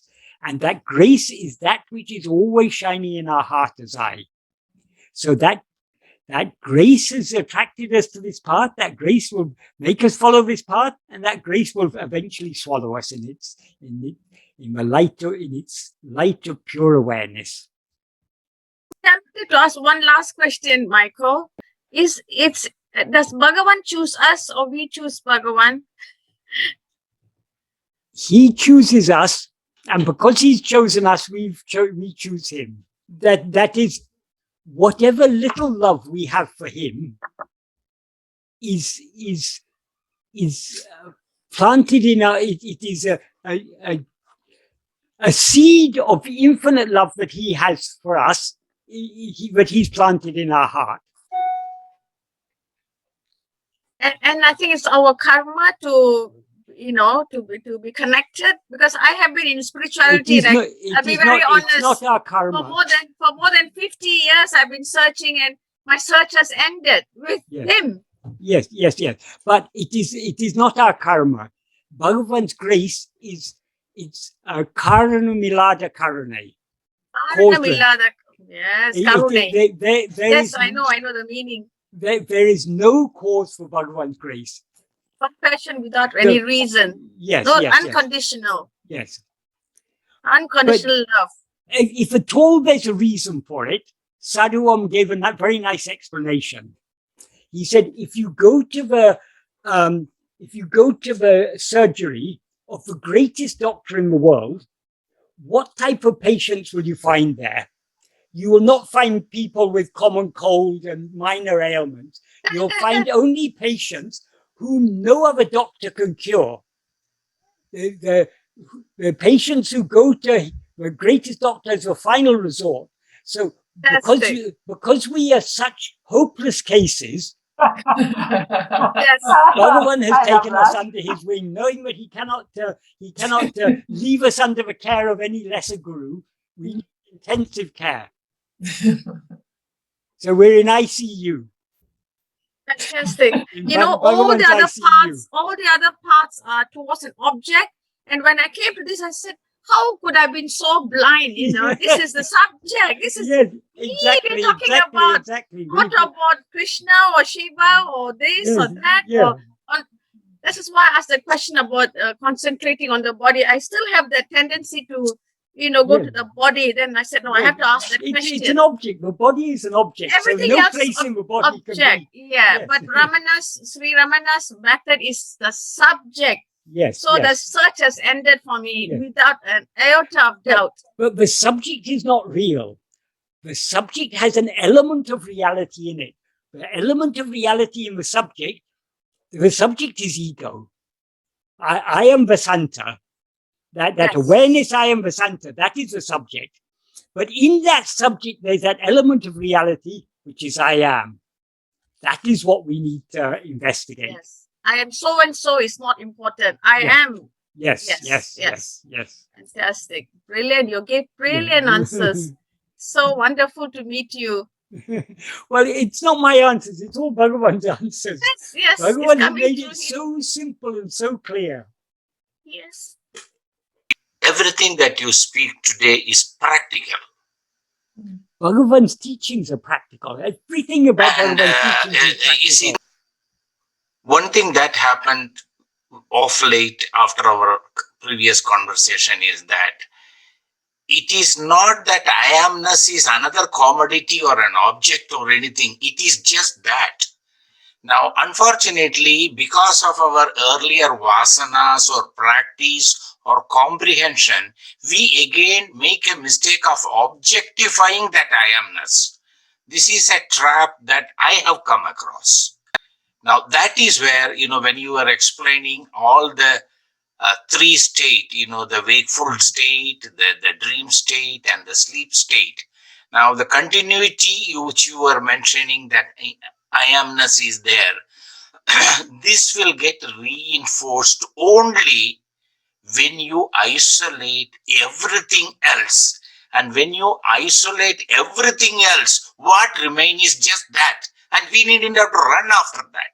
Yep. You are right. That is why Bhagavan said, if all the objects have disappeared, what remains is just that. And we needn't have to look forward as a separate process. Yes.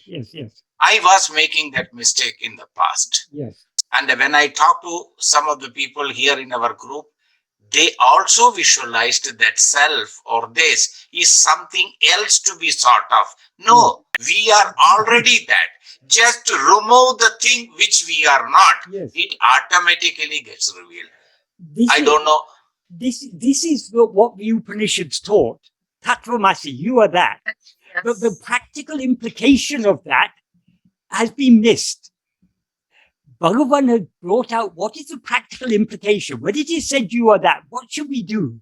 We should investigate. Oh, if I am that, then what am I? Till now, we have been taking that to be something other than ourselves. So we are looking for God or for happiness or for truth or reality or whatever it is. We're looking for that outside ourselves. So the Upanishads say, no, it's not outside. You are that. So what should we do? Stop looking outside, look back. Right, return inward. That is it. Yes. And you are already that. It's wonderful if we can really comprehend this part. Sometimes in the teaching of the subject and object, so many explanation is given. I have lost thread there.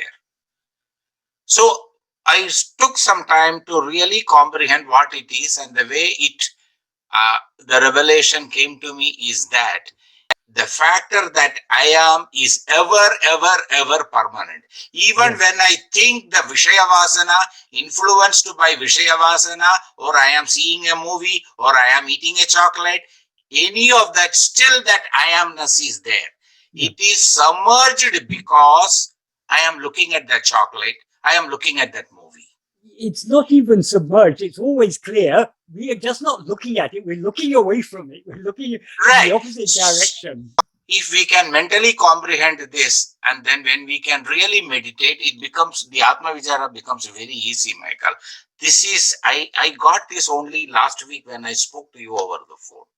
I never knew that we have a treasure hiding there. That is what Bhagavan's teachings are all about. That great treasure that is always there in our heart. Not even there in our heart. That is our heart.